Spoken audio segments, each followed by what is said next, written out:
నమస్తే friends, welcome to my classes. నేను మీ దండు వెంకట్రాములు. ఈ వీడియోలో మనం తెలంగాణ రాష్ట్రానికి సంబంధించి degree first year first semester Telugu సబ్జెక్టుకు సంబంధించి సిలబస్ లో ఉన్నటువంటి ఎంటైర్ టాపిక్లు అన్ని లెసన్లను ఈ ఒక్క వీడియోలో ఎక్స్ప్లెయిన్ చేసుకోవడానికి ప్రయత్నం చేద్దాం. సిలబస్ లో ఉన్నటువంటి ఆల్ లెసన్స్ వన్ వీడియోగా ఈ వీడియోలో ఎక్స్ప్లెయిన్ చేసుకుందాం. సిలబస్ లో ఏమేమి ఉన్నాయి, అసలుకి ఇది ఎవరికి, ఇంపార్టెంట్ క్వశ్చన్లు ఏంటివి, ఇంపార్టెంట్ పద్యాలు ఏంటివి, ఇంపార్టెంట్ సందర్భసహిత వ్యాఖ్యలు ఏంటి, వాటిని ఎట్లా రాయాలి అనేటటువంటి ప్రతిదీ కూడా చూద్దాం. ఇది తెలంగాణ రాష్ట్రంలో ఉన్నటువంటి ఆల్ యూనివర్సిటీస్ కి సంబంధించినటువంటి న్యూ సిలబస్ అన్నమాట. ఇది కొత్తగా రావడం జరిగింది. సో ఈ న్యూ సిలబస్ కు సంబంధించి ఉస్మానియా యూనివర్సిటీ, అట్లాగే Kakatiya university, Palamuru university, Satavahana university, Telangana university, అట్లాగే మహాత్మా గాంధీ యూనివర్సిటీ అనేటటువంటి 6 యూనివర్సిటీలు మరియు కోటి ఉమెన్స్ మహిళా విశ్వవిద్యాలయంతో సహా అందరికి కామన్ సిలబస్ అనేటటువంటిది ఉండడం జరిగింది. సిలబస్ అనేటటువంటిది మొత్తం మీకు 4 యూనిట్స్ గా ఉండడం జరిగింది. యూనిట్ 1 అనేటటువంటిది ప్రాచీన కవిత్వము, యూనిట్ 1 ప్రాచీన కవిత్వము, యూనిట్ 2 కు సంబంధించి ఆధునిక కవిత్వము, యూనిట్ 3 కు సంబంధించి వచన విభాగము, యూనిట్ 4 కు సంబంధించి భాషా ఇతర నైపుణ్యాలకు సంబంధించినటువంటి కాన్సెప్ట్ ఉండడం జరిగింది. సో మీకు క్వశ్చన్ పేపర్ ఏంటిది, క్వశ్చన్ పేపర్ ఎట్లా వస్తుంది, మీరు ఎగ్జామ్ ఎట్లా రాయాలి అనేటటువంటిది లెసన్ లో సీక్వెన్స్ గా చెప్పడానికి ప్రయత్నం చేస్తా. చివరి వరకు వినండి. ఇది ఒక్క వీడియో అయినా బైసాబ్ మీరు ఈజీగా పాస్ అవుతారు, నాది గ్యారంటీ. చివరి వరకు మీరు ఒక్కొక్క లెసన్ సీక్వెన్స్ లో వినండి అంతే. సో ఇప్పుడు యూనిట్ 1 ఏంటి, ప్రాచీన కవిత్వము. ప్రాచీన కవిత్వంలో కుమారాస్త విద్యా ప్రదర్శనం అనేటటువంటి పాఠ్యాంశము, తెలుగు జొమ్మయ్య అనేటటువంటి పాఠ్యాంశము, హంసకాక వృత్తాంతం అనేటటువంటి 3 పాఠ్యాంశాలు ప్రాచీన కవిత్వంలో ఉండడం జరిగింది. కులం కుల. సో నెక్స్ట్ ఏంటి, ఆధునిక కవిత్వం అనేటటువంటిది సెకండ్ యూనిట్. ఇందులో కూడా మళ్ళీ 3 పాఠ్యాంశాలు. సో దేశభక్తి, ఫిరదౌసి, మస్తిష్కంలో లాబొరేటరీ అనేటటువంటి 3 పాఠ్యాంశాలు. ఇక్కడ కూడా భయం ఏం లేదు, కులం కుల. నెక్స్ట్ ఏంటి, 3వ యూనిట్ వచన విభాగంలో మళ్ళీ 3 పాఠ్యాంశాలు, జమ్మి కథ, సమాధి స్థలం కథ, మనం మన తెలుగు వ్యాసం అనేటటువంటి 3 లెసన్లు. ఇది కూడా క్లియర్. ఇక 4th యూనిట్ ఏంటి, భాషా ఇతర నైపుణ్యాలు అనేటటువంటి పాఠ్యాంశాలకు సంబంధించి 3 ఉంటాయి. ఇది షార్ట్ క్వశ్చన్ లో లాస్ట్ క్వశ్చన్, సెక్షన్ బి లో లాస్ట్ క్వశ్చన్ గా రావడం జరుగుతుంది. ఈ 3 లెసన్లు ఇవి చాలా సింపుల్, మరియు ఇవి ఒక అడిషనల్ రీడింగ్ టైప్ అన్నమాట. సమరీ క్వశ్చన్ అంత వెయిటేజ్ అనేటటువంటిది ఉంటుంది, కానీ మీరు ఈజీగా అండర్స్టాండ్ చేసుకుంటారు. చూడండి, తెలుగు వాక్యం అనేటటువంటిది మీరు చిన్నప్పటి నుంచి వింటూనే ఉన్నారు. మరియు ప్రసార మాధ్యమాలు అనేటటువంటిది, వికీపీడియా పరిచయం మరియు విధానాలు అనేటటువంటిది 3 లెసన్లు ఉంది. ఒక అడ్వాంటేజ్ ఏంటి, యూనిట్ 4 నుంచి ఒక్క కవి పరిచయం కూడా ఉండదు. యూనిట్ 4 నుంచి ఒక్క సందర్భ సాహిత్య వాక్యం కూడా ఉండదు. యూనిట్ 4 నుంచి ఒక షార్ట్ క్వశ్చన్ మరియు ఒక లాంగ్ క్వశ్చన్ అనేటటువంటిది ఉండడం జరుగుతుంది అనమాట. సో మీరు యూనిట్ 3 లో ఉన్నటువంటి 3 లెసన్లలో ఒక లెసన్ వదులుకోవడానికి ఛాయిస్ ఉంది. ఇక మిగిలిన అన్నిట్లలో మీరు ఒక్క లెసన్ కూడా వదలొద్దు. అన్ని లెసన్లు కూడా సెక్షన్ బి లో 6 ఆప్షన్ తో వస్తాయి కాబట్టి మీరు ఖచ్చితంగా నేర్చుకోవాలి. ఎక్కడ ఏ టాపిక్ ని వదలాలి అనేటటువంటిది చూద్దాం. ఇప్పుడు ఈ మిగిలిన 3 యూనిట్లు ఉన్నాయి కదా, first unit, second unit, third unit, ఇందులో నుంచి 3 యూనిట్ల నుంచి కవి పరిచయం అనేటటువంటిది కూడా ఒక షార్ట్ క్వశ్చన్ వస్తుంది. నేను లెసన్ లో కవి పరిచయం చెప్తా, ప్రతి చెప్తా, మీరు కుల్లం వినుకుంటూ వెళ్తే చాలు. కుమారాస్త్ర విద్యా ప్రదర్శనం అనేటటువంటి దాన్ని ఎవరు రాసిండ్రయ్యా అంటే, దీనిని నన్నయ్య అనేటటువంటి కవి రాయడం జరిగింది అనమాట. అదే విధంగా తెలుగు జొమ్మయ్య అనేటటువంటి దానిని ఎవరు రాసిండ్రంటే పాల్కుర్కి సోమనాథుడు రాసిండనమాట. అట్లాగే హంసకాక వృత్తాంతాన్ని తిక్కన గారు రాయడం జరిగింది. అదే విధంగా దేశభక్తికి సంబంధించినటువంటి లెసన్ ఏదైతే ఉందో ఇది గురజాడ గారు రాయడం జరిగింది, గురజాడ అప్పారావు. నెక్స్ట్ ఫిరదౌసి గుర్రం జాషువా గారు దీన్ని రాయడం జరిగింది. నెక్స్ట్ మస్తిష్కంలో లాబొరేటరీ అనేటటువంటిది దాశరథి కృష్ణమాచార్యులు. నెక్స్ట్ జమ్మి అనేటటువంటిది డాక్టర్ పాకాల యశోద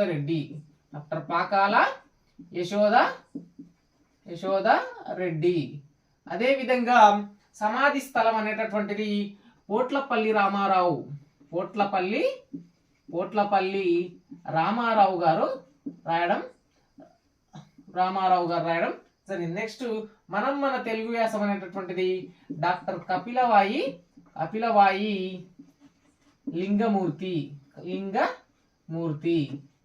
రాయడం జరిగింది. సో ఒకసారి చూడండి, కుమారాస్త్ర విద్యా ప్రదర్శనాన్ని నన్నయ్య రాసిండు, తెలుగు జొమ్మయ్య కథను పాల్కురికి సోమనాథుడు రాసిండు, హంసకాక వృత్తాంతాన్ని తిక్కన గారు రాయడం జరిగింది, దేశభక్తిని గురజాడ అప్పారావు గారు రాయడం జరిగింది, ఫిరదౌసిని గుర్రం జాషువా గారు రాయడం జరిగింది, మస్తిష్కంలో లాబొరేటరీ దాశరథి కృష్ణమాచార్యులు రాయడం జరిగింది. అదేవిధంగా జమ్మి కథను డాక్టర్ పాకాల యశోధరెడ్డి గారు, సమాధి స్థలం కథను పోట్లపల్లి రామారావు గారు, మన తెలుగు వ్యాసం అనేటటువంటిది డాక్టర్ కపిలవాయి లింగమూర్తి గారు రాయడం జరిగింది. సో ఇప్పుడు మీకు మొదట కుమారాస్త్ర విద్యా ప్రదర్శనం గురించి చెప్పాలి కాబట్టి కుమారాస్త్ర విద్యా ప్రదర్శన కవిపరిచయము, కుమారాస్త్ర విద్యా ప్రదర్శన యొక్క సారాంశము ప్రతిదీ చూద్దాం. మీకు మళ్ళీ కవిపరిచయం అనేటటువంటిది ఎక్కడికక్కడ ఏ లెసన్ కి ఆ లెసన్ కి సపరేట్ గా చెప్తేనే మీకు ఎక్కువ గుర్తుంటది, గుర్తించుకోండి. సో ఇప్పుడు కుమారాస్త్ర విద్యా ప్రదర్శనం అనేటటువంటిది ఒక పద్యంకి సంబంధించినటువంటి పాఠ్యాంశం. ప్రాచీన పద్య భాగంలో ఉంది కదా, సో పద్యానికి సంబంధించినటువంటి పాఠ్యాంశం. సో మొత్తం 5 పద్యాలు ఇంపార్టెంట్ పద్యాలుగా ఉండడం జరిగింది. సో 5 పద్యాలు మీరు నోట్స్ తీసుకొని టకాటక్ నోట్ చేసుకోండి. మొదట ద్రోణాచార్యులు పిరుంద అనేటటువంటి పద్యం 1వ పద్యం, అట్లాగే అవనీ చక్రము పాదగతాహతి అనేటటువంటిది 2వ పద్యము, అదే విధంగా హరి విచిత్ర హేమాంక అనేటటువంటిది, అదే విధంగా జనులెల్లా అనేటటువంటి పద్యం, అట్లాగే సాలప్రంశు అనేటటువంటి ఈ 5 పద్యాలు రావడం జరుగుతుంది. అంటే ఇందులో నుంచి మీకు 2 పద్యాలను సెక్షన్ బిలో ఫస్ట్ క్వశ్చన్ ఏదైతే 6th question are 7th question గా ఇస్తే సెక్షన్ బిలో ఉండేటటువంటి ఫస్ట్ క్వశ్చన్ లో ఏ క్వశ్చన్ బి క్వశ్చన్ పద్యం వాడే ఇస్తాడు, మిమ్మల్ని ప్రతిపదార్థ తాత్పర్యాలు రాయమని అడుగుతాడు. సో మీకు ఈ ద్రోణాచార్యుల పిరుంద అనేటటువంటిది ఒక పద్యం వచ్చింది అనుకుందాం, ఎగ్జాంపుల్ వచ్చింది అనుకుందాం, వచ్చే ఛాన్సులు కూడా ఉన్నాయి. సో నెక్స్ట్ పద్యం ఏంటి, హరి విచిత్ర అనేటటువంటి పద్యం వచ్చింది. సో మీరు పద్యం ప్రతిపదార్థాలు రాసేటప్పుడు కవి పరిచయం అని చెప్పి కవి పరిచయం అట్లాగే ప్రతిపదార్థాలు అదే విధంగా భావం రాయాలి. ఈ సీక్వెన్స్ లో రాయాలి. మీకు దమ్ముంటే ఇంకా కొంచెం నాకు నాలెడ్జ్ ఉంది అని అనుకుంటే ఇక్కడ మధ్యలో సందర్భం అనేటటువంటిది పెట్టి కవి పరిచయం తర్వాత సందర్భం పెట్టి ఈ పద్యాన్ని నన్నయ్య గారు రచించడం జరిగింది. ఇది కుమారాస్త్ర విద్యా ప్రదర్శనంలో నుంచి తీసుకోబడినటువంటి పద్యము. సో దీనిని ద్రోణాచార్యుడు రాజైనటువంటి వ్యక్తి వద్ద మాట్లాడుతున్నటువంటి సందర్భంలోనిది అని చెప్పి సందర్భాన్ని కూడా రాస్తే ఇక మీకు తిరిగే ఉన్నది, అబ్బా ఇడు పర్ఫెక్ట్ రాసిండ్రా ఇడు మొగోడు రాని చెప్పి ఇక తిరిగే లేదు, మీకు మంచి మార్కులు అనేటటువంటిది వస్తుంది. ఇక్కడ ఇంకొక షార్ట్ కట్ చెప్తా చూడండి. ఇప్పుడు ఈ పద్యంలో నుంచి మీరు పద్యం ప్రతిపదార్థాలు రాస్తున్నప్పుడు మొత్తం పద్యంలో అనేకమైనటువంటి పదాలు ఉంటాయి కదా, మీరు అన్ని పదాలని మొదట రాస్తారు, ఆ తర్వాత ఈజ్ ఈక్వల్ టు పెట్టి ఈ విధంగా ఇక్కడ పద్యంలో ఉన్నటువంటి పదం ఆ తర్వాత దాని యొక్క అర్థం, పద్యంలో ఉన్నటువంటి పదం దాని యొక్క అర్థం. చాలా పదాలకు మీకు ఆన్సర్ తెలుసు, కొన్ని పదాలకు ఆన్సర్ తెలియలేదు అనుకోండి, అప్పుడు ఆ కొన్ని పదాలు ఏవైతుంటాయో ఇతలొంక మరియు అతలొంక 2 sides సేమ్ రాయండి, కానీ వదిలిపెట్టకుండా రాయండి. ఖచ్చితంగా కొట్టేయడము ఏం చేయకుండా నీట్ గా ప్రజెంటేషన్ అనేటటువంటిది చాలా చాలా ఇంపార్టెంట్. ఇప్పుడు మనం ఇక నన్నయ్య గురించి మరియు సారాంశం గురించి కుమారాస్త్ర విద్యా ప్రదర్శనం గురించి తెలుసుకుందాం.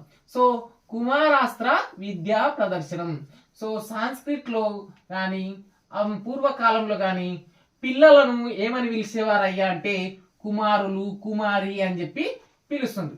అంటే ఇప్పుడు ప్రవీణ్ కుమార్, నరేష్ కుమార్ ఇవన్నీ ఎందుకు వచ్చినాయి? కుమార్ అనేటటువంటిది ఏంటంటే సన్, పిల్లలను చూపించేటటువంటి కాన్సెప్ట్ అన్నమాట. సో నన్నయ్య గారు 11వ శతాబ్దానికి చెందినటువంటి కవి కాబట్టి 11వ శతాబ్దానికి చెందినటువంటి కవి కాబట్టి ఆ టైం పీరియడ్ లో ఆయన రాస్తున్నప్పుడు, ఆయన సంబోధిస్తున్నప్పుడు కుమార, కుమారులు అని చెప్పి పిల్లల్ని సంబోధిస్తారు కదా.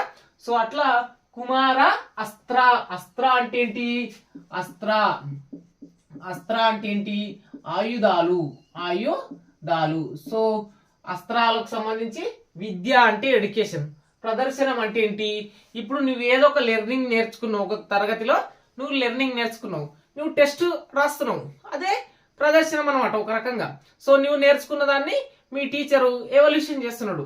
అంటే నువ్వేమేమి నేర్చుకున్నావురా, నిన్న వాళ్ళు పెట్టించిన కదా, వాటిని మళ్ళీ నువ్వు రాస్తున్నావా, ఏం రాసుకొచ్చినావా అని చెప్పి అడగడం. సో నిన్న మొన్న మీకు ఒక కంటెంట్ చెప్పిన, ఆ కంటెంట్ని తిరిగి నువ్వు చెప్పడం, నువ్వు నిన్న మొన్న నేర్చుకున్నటువంటిది ఏంటి అనేటటువంటిది ఒక ఎవల్యూషన్. ఆ ఎవల్యూషన్కి సంబంధించినంత ఏంటి? ప్రదర్శనం అని చెప్పి ఈ లెసన్కి అర్థం అనమాట. సో నన్నయ్య గురించి మనం మొదట చూద్దాం. సో నన్నయ్య గారు 11వ శతాబ్దానికి చెందినటువంటి కవి. తూర్పు చాళుక్య రాజు, తూర్పు చాళుక్య రాజు అయినటువంటి రాజా నరేంద్రుడు. తూర్పు చాళుక్య రాజు అయినటువంటి రాజరాజ నరేంద్రుని యొక్క ఆస్థాన కవి మరియు కుల బ్రాహ్మణుడు. మరియు ఈయన తూర్పు చాళుక్య రాజు అయినటువంటి రాజరాజ నరేంద్రుడు ఏమన్నాడంటే, సనాతన ప్రాచీన ధర్మ పునరుద్ధరణలో భాగంగా నేను చంద్రవంశ రాజుల కథలు మరియు పూర్వం జరిగినటువంటి మహాభారత కథలను తెలుగు భాషలో వినాలంటని చెప్పి అనుకుంటాడు అనమాట. సో అప్పుడు ఆయన కోరిక మేరకు ఆస్థాన కవి అయినటువంటి నన్నయ్య గారు మహాభారతం ఈ మహాభారతాన్ని సంస్కృతంలో ఎవరు రాసిండ్రు? వ్యాసుడు రాసిండ్రు. సో దాన్ని ఏం చేస్తున్నాడు? ఇప్పుడు తెలుగు భాషలోకి రాస్తున్నాడు.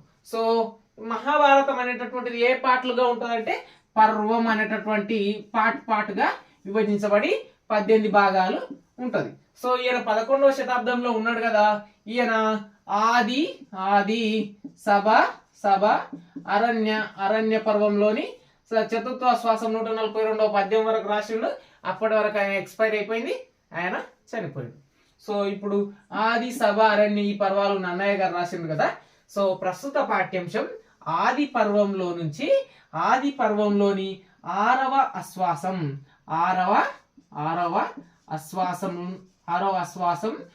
2 నుంచి 39 పద్యాలను తీసుకోవడం జరిగింది అనమాట. ప్రస్తుత పాఠ్యాంశము 2 నుంచి 39 పద్యాలు తీసుకోవడం జరిగింది. ఇక నన్నయ్య బిరుదు ఏంటంటే వాగాను శాసనుడు. ఇక నన్నయ్య గారు కాలానుగుణ ఔచిత్యాలను పాటించిండు అనమాట. అట్లాగే నన్నయ్య గారికి ఈ మహాభారత రచనలో హెల్ప్ చేసినటువంటి ఫ్రెండ్ గాడు ఎవడయ్యా అంటే నారాయణ భట్టు గారు హెల్ప్ చేయడం జరిగింది అనమాట. అదే విధంగా ఈ మహాభారత రచనతో పాటు ఇది తెలుగులో రాసిండు కాబట్టి దాని పేరేంటి? ఆంధ్ర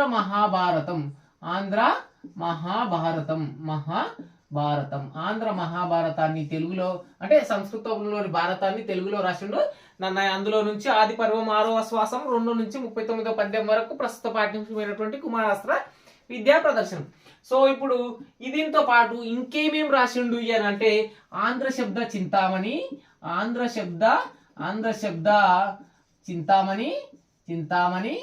అట్లాగే చాముండికా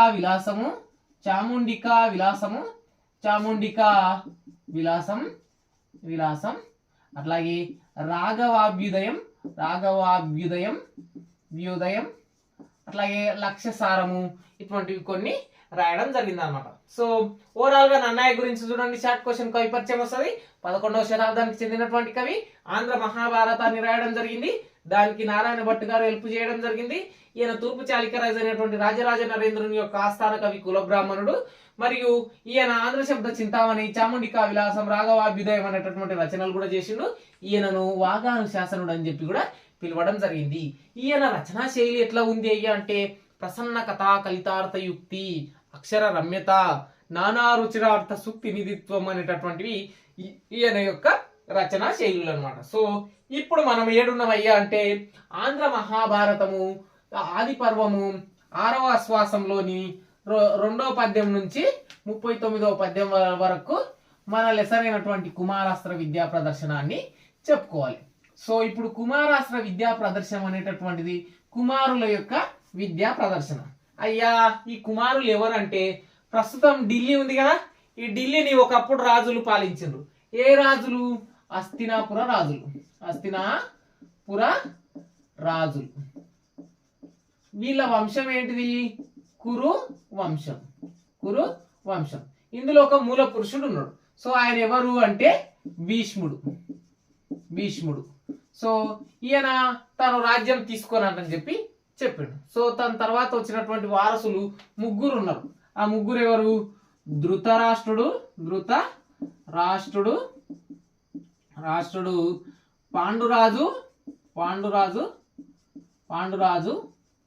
విదురుడు. సో అయితే వీళ్ళు ముగ్గురు వ్యాసుడు అనేటటువంటి వ్యక్తి అంశ వలన జన్మించారు.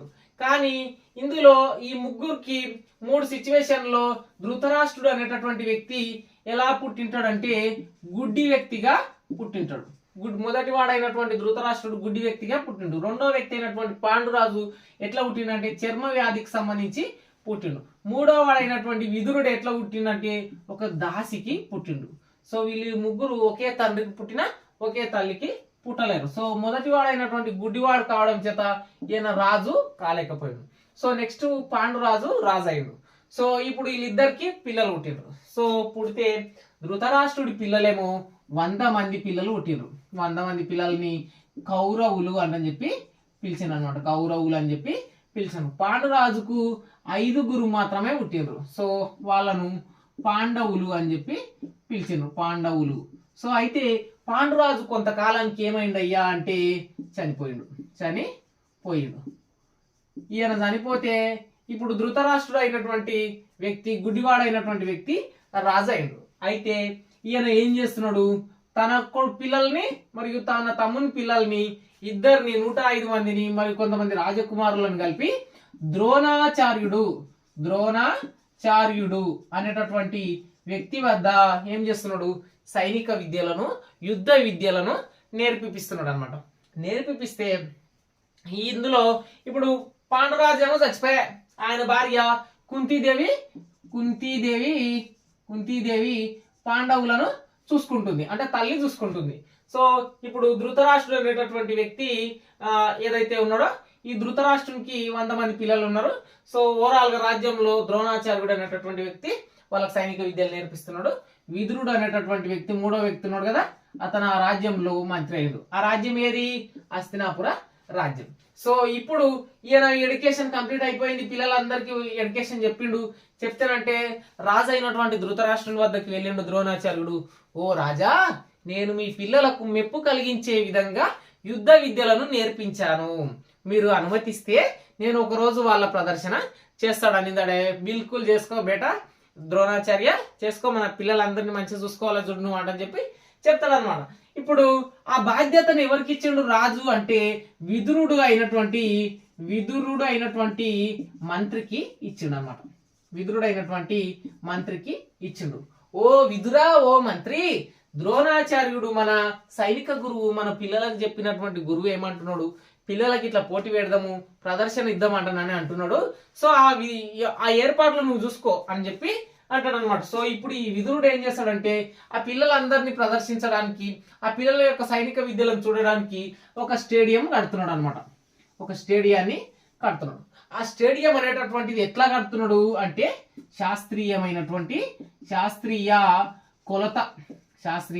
కొలత. అట్లాగే 4 దిక్కుల్లో ఉత్తరం దిక్కు మరియు తూర్పు దిక్కు పల్లం ఉండేటట్లు, అంటే సర్ఫేస్ ఏరియా ఉండేటట్లు, అంటే ఈ దిక్కు పల్లం ఉండేటట్లు, ఈ దిక్కు పల్లం ఉండేటట్లు, ఇక్కడంతా జనాలు కూర్చునే విధంగా ఆ స్టేడియాన్ని నిర్మిస్తున్నాడు. చెట్లు చెదలంతా తీసేసిండు, అక్కడ ఏం లేకుండా సాఫ్ చేసిండు. జేసీబీలు ఇట్లా ఏం లేవు ఆ టైంలో. సో అంతా మనుషులతో సాఫ్ చేసి అక్కడ ఒక స్టేడియాన్ని నిర్మించిండు. శాస్త్రీయమైనటువంటి కొలతతో మంచి అరుగులను వేసి, అంటే ఏదైతే ఇప్పుడు మన స్టేడియంలో కుర్చీలు ఉంటాయి కదా, అట్లా అరుగులనేసి, విడుదలనేసి, వసతులను చేసి, అంటే నీళ్ళ వసతిని చేసి, అక్కడ కూర్చోవడానికి వసతిని చేసి, మనుషులు ఉండడానికి ఇండ్లను కట్టి, అదంతా ఒక స్టేడియం లాంటిది విదురుడు కడుతున్నాడు. ఇప్పుడు వన్ డే ఈ ద్రోణాచార్యుడు తన పిల్లలు నేర్పించినటువంటి పిల్లలందరినీ తీసుకొని ఆ స్టేడియానికి వస్తున్నాడు. వస్తే ద్రోణాచార్యుడు ఒక్కడే వస్తున్నాడా అంటే ఆ 105 మంది పిల్లలు ఒకతాను వస్తే అన్నదమ్ముల పిల్లలు కదా, పాలి కొడుకులు, సో కలగడతాం. సో అందుకు పాండవులను కౌరవులను సముదాయించే విధంగా ద్రోణాచార్యుడు తన కొడుకు అయినటువంటి అశ్వత్థామతో కలిసి వస్తున్నాడు. ఇప్పుడు అశ్వత్థామ వాళ్ళందరూ కొని వస్తున్నాడు. సో ద్రోణాచార్యుడు ఇప్పుడు ఈ సభ కాడికి ఈ నుంచి నడుచుకుంటూ రావాలి. సో రాజ్యం నుంచి ఆ స్టేడియం కాడికి రావాలి. నడుచుకుంటూ ఎట్లా వస్తున్నాడు అంట అయ్యా అంటే తెల్ల బట్టలు వేసుకున్నాడు, జుట్టు అంతా నెరిసిపోయింది. ఆయన అహంకారంతో ఎట్లా వస్తున్నాడు అంటే ఇన్ని దినాలు విద్య నేర్పించినందుకు ఆయన గొప్ప బలిష్టిగా నగలు నట్ర వేసుకొని పీతాంబరాలతో ఆయన వస్తున్నాడు అన్నమాట. ద్రోణాచార్యుడు ఆ వేదిక వద్దకు వస్తున్నాడు. సో మీరు ద్రోణాచార్యుడు వస్తుంటే ఎలివేషన్ లాగా రాయాలన్నమాట. ద్రోణాచార్యుడు పీతాంబరాలు కట్టుకొని నగలు వేసుకొని అహంకారమైనటువంటి దృఢ బలంతో అశ్వత్థామతో కలిసి కౌరవ పాండవులను వెంటబెట్టుకొని ఆ రంగభూమికి వస్తున్నాడు. ఈ స్టేడియాన్ని మనం ఎగ్జామ్ లో స్టేడియం అని రాయొద్దు, తెలుగు ఎగ్జామ్ రాస్తున్నాం. సో దాన్ని ఏమని రాయాలి? రంగభూమి అంటే ప్రదర్శన భూమి. ఇప్పుడు నాటకాలు వేస్తే ప్రదర్శన భూమి, రంగస్థలం అని అంటాం కదా. సో అట్లా రంగభూమికి వస్తున్నాడు. వచ్చిన తర్వాత ఇప్పుడు ఏం జరుగుతుంది? ఈ కౌరవ పాండవులకు పోటీ. వీళ్ళు ఎవరి పిల్లలు? ధృతరాష్ట్రుని పిల్లలు 100 మంది కౌరవులు, పాండురాజు పిల్లలు 5 పాండవులు. అంటే ధర్మరాజు, భీముడు, అర్జునుడు, నకులుడు, సహదేవుడు. ఇప్పుడు కౌరవుల పక్షం వైపు ఎవరున్నాడు? దుర్యోధనుడు ఉన్నాడు. సో కౌరవులు పాండవులు వీళ్ళు నడిచి వస్తున్నప్పుడే ఎట్లా వచ్చిండ్రంటే ఈ రంగభూమికి వాళ్ళ వయసుల ప్రకారం వచ్చిందనమాట. సో ఇప్పుడు పోటీ కూడా వయసుల ప్రకారం పెడుతున్నాడు ఎవరు? ద్రోణాచార్యుడు. సో వాళ్ళందరినీ ఎవరెవరు చూస్తున్నారు అంటే ఆ సభలో మొదట యాక్సెప్ట్ చేసినటువంటి ధృతరాష్ట్రుడు, ఆ వంశానికి మూల పురుషుడైనటువంటి భీష్ముడు, మరియు పాండవుల తల్లి అయినటువంటి కుంతి, ఆ రాజ్యానికి రాజు అయినటువంటి ధృతరాష్ట్రుడు, మరియు మంత్రి అయినటువంటి విదురుడు, వీళ్ళందరూ కూర్చొని ఆ సభలో ఆ రంగభూమిని, ఆ ప్రజలందరినీ, మరియు అక్కడ తన పిల్లల యొక్క పోటీని చూస్తున్నారు. సో వీళ్ళ దాంట్లో పెద్దోళ్ళు ఎవరు అంటే ఈ 2 కూటములకెళ్ళి ఈ 2 పాలెల్లో ఉండగా కౌరవులు పాండవులు, దీంట్లోకి వెళ్ళి మొదట ధర్మరాజు అనేటటువంటి వ్యక్తి పెద్దవాడు. సో ఈయన వచ్చిండు, ఈయన గదాయుద్ధం చేసిండు అనమాట. గదాయుద్ధం ఢూమ్ డామ్ అంటూ గదాయుద్ధం నేను నేర్చుకున్నా అని చెప్పి చూపించి వెళ్ళిపోయిండు. తర్వాత నెక్స్ట్ వాడు ఎవడంటే ఇందులో సేమ్ ఏజ్ ఉన్నటువంటి భీముడు మరియు దుర్యోధనుడు ఇద్దరు కలిసి వచ్చిండ్రు. వీళ్ళు కూడా గదాయుద్ధం చేసిండ్రు. డాన్ డూమ్ అని చెప్పి వాళ్ళిద్దరు పోరాటం చేస్తుంటే పర్వతమా అన్నట్లు, పర్వతాలే కదులుతున్నాయి అన్నట్లు, వాళ్ళ తాకిడికి దుమ్మే ఎగిరిపోతున్నట్లు వాళ్ళు గదాయుద్ధ ప్రదర్శన చేసిండ్రు. ఆ తర్వాత మళ్ళీ వయసుల ప్రకారం ఎవరయ్యా అంటే అర్జునుడు వస్తుంటే ఎట్లా వస్తున్నాడు అంటే మళ్ళా ధృతరాష్ట్రుడు ద్రోణుడు వస్తుంటే మనం ఎలివేషన్ ఇచ్చినాం కదా, అట్లా అర్జునుడు వస్తుంటే ఎట్లా అంటున్నారంట ప్రజలంటే ఈ పిల్లగాడే ఎవరు? అర్జునుడు, కుంతీదేవి యొక్క కడుపు సల్లంగా పుట్టినటువంటి పిల్లగాడు. ఈ పిల్లగాడే మొత్తం ఈ రాజ్యంలో అస్త్రశస్త్ర విద్యలు తెలిసినటువంటి గొప్ప వీరుడు అయ్యేటటువంటి వ్యక్తి అని చెప్తే తల్లిలో లోపల నా కొడుకు అన్నట్లు సంతోషపడుతుంది అనమాట. సో నేనేం చెప్పినా లెసన్ సబ్జెక్ట్ అదంతా మీరు అట్లానే రాయాలి. సమ్మర్ ఏ క్వశ్చన్ వచ్చినా ఓకే ఆన్సర్. సో అర్జునుడు మొదట బాణాలను వేస్తున్నాడు అనమాట. బాణాలను వేసి ఒక్కొక్కసారి 5 బాణాలను ఒకటేసారి వేస్తున్నాడు. ఇప్పుడు ప్రభాస్ మణిబంధం బహిర్ముఖం అని చెప్పి ఒకటేసారి 5 బాణాలు వేస్తాడు కదా. సో అట్లా 5 బాణాలు వేస్తున్నాడు. ఆ తర్వాత కుక్కని, పిల్లిని, అట్లా కొన్ని జంతువులు ఉంటే అవన్నిటికీ ఒకటేసారి సంహరించేటట్ల బాణాలు వేస్తున్నాడు. ఆ తర్వాత 21 బాణాలు వేస్తున్నాడు. మొదట అగ్ని అస్త్రాన్ని ప్రయోగించి మంట ఉట్టించి మళ్ళా వరుణాస్త్రాన్ని ప్రయోగించి దాన్ని సల్లార్పేసిండు. దాని తర్వాత వాయు అస్త్రాన్ని ప్రయోగించుడు. ఆ తర్వాత భూమి అస్త్రాన్ని, అంటే పంచభూతాలకు సంబంధించినటువంటి అస్త్రాలు అన్ని నా వద్దున్నాయని అర్జునుడు ప్రదర్శిస్తున్నాడు. సో ప్రజలంతా పొగుడుతున్నారు ఇతను కుంతీదేవి పుత్రుడు అని చెప్పి, మరియు పాండు పుత్రుడు అని చెప్పి. సో ఆ తర్వాత ద్రోణాచార్యుడు కూడా లోపల సంతోషపడుతున్నాడు. ఏంటి, ఈడు నా శిష్యుడు అన్నట్ల సంతోషపడుతున్నాడు. ఇప్పుడు డబీమ్ అని ఆ ద్వారం, రంగభూమి ద్వారం కాడ ఒక మనిషి వచ్చి నిలబడ్డాడు అనమాట. నిలబడి జబ్బాలు సరుచుకుంటున్నాడు, అంటే చేతులు సరుచుకుంటున్నాడు. సరుచుకొని ఓహో బాబు నువ్వే కాదు నేను కూడా తీసుకున్నాను, కానీ నేను కూడా వస్తున్నాగా అని చెప్పి వచ్చిండు ఆ రంగభూమికి. అతను ఎవరంటే కర్ణుడు అనమాట. ఈ కర్ణుడు ఎవరయ్యా అంటే కుంతీదేవికే పుట్టింటాడు. ఆమెకు పెళ్లి కన్నా ముందు పుట్టిండు కాబట్టి ఆయన సూతపుత్రునిగా అక్కడిక్కడ ఉంటాడు. సూర్యుని వరప్రసాదంతో పుట్టింటాడు అనమాట.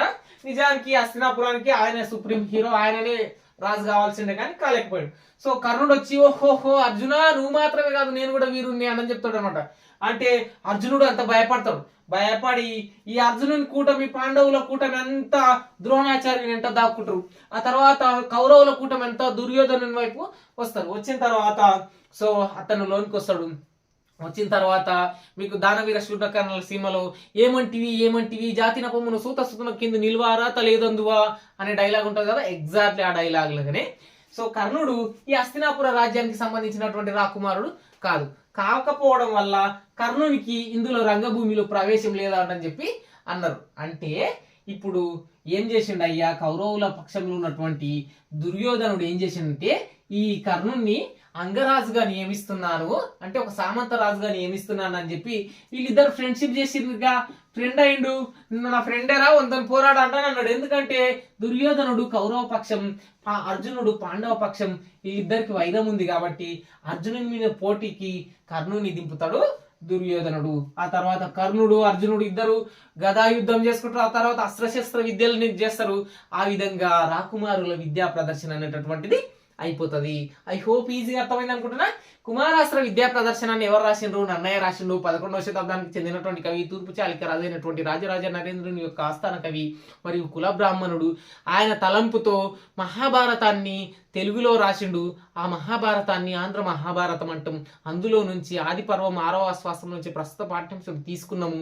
అందులో 2 నుంచి 39వ పద్యం వరకు ప్రస్తుత పాఠ్యాంశం.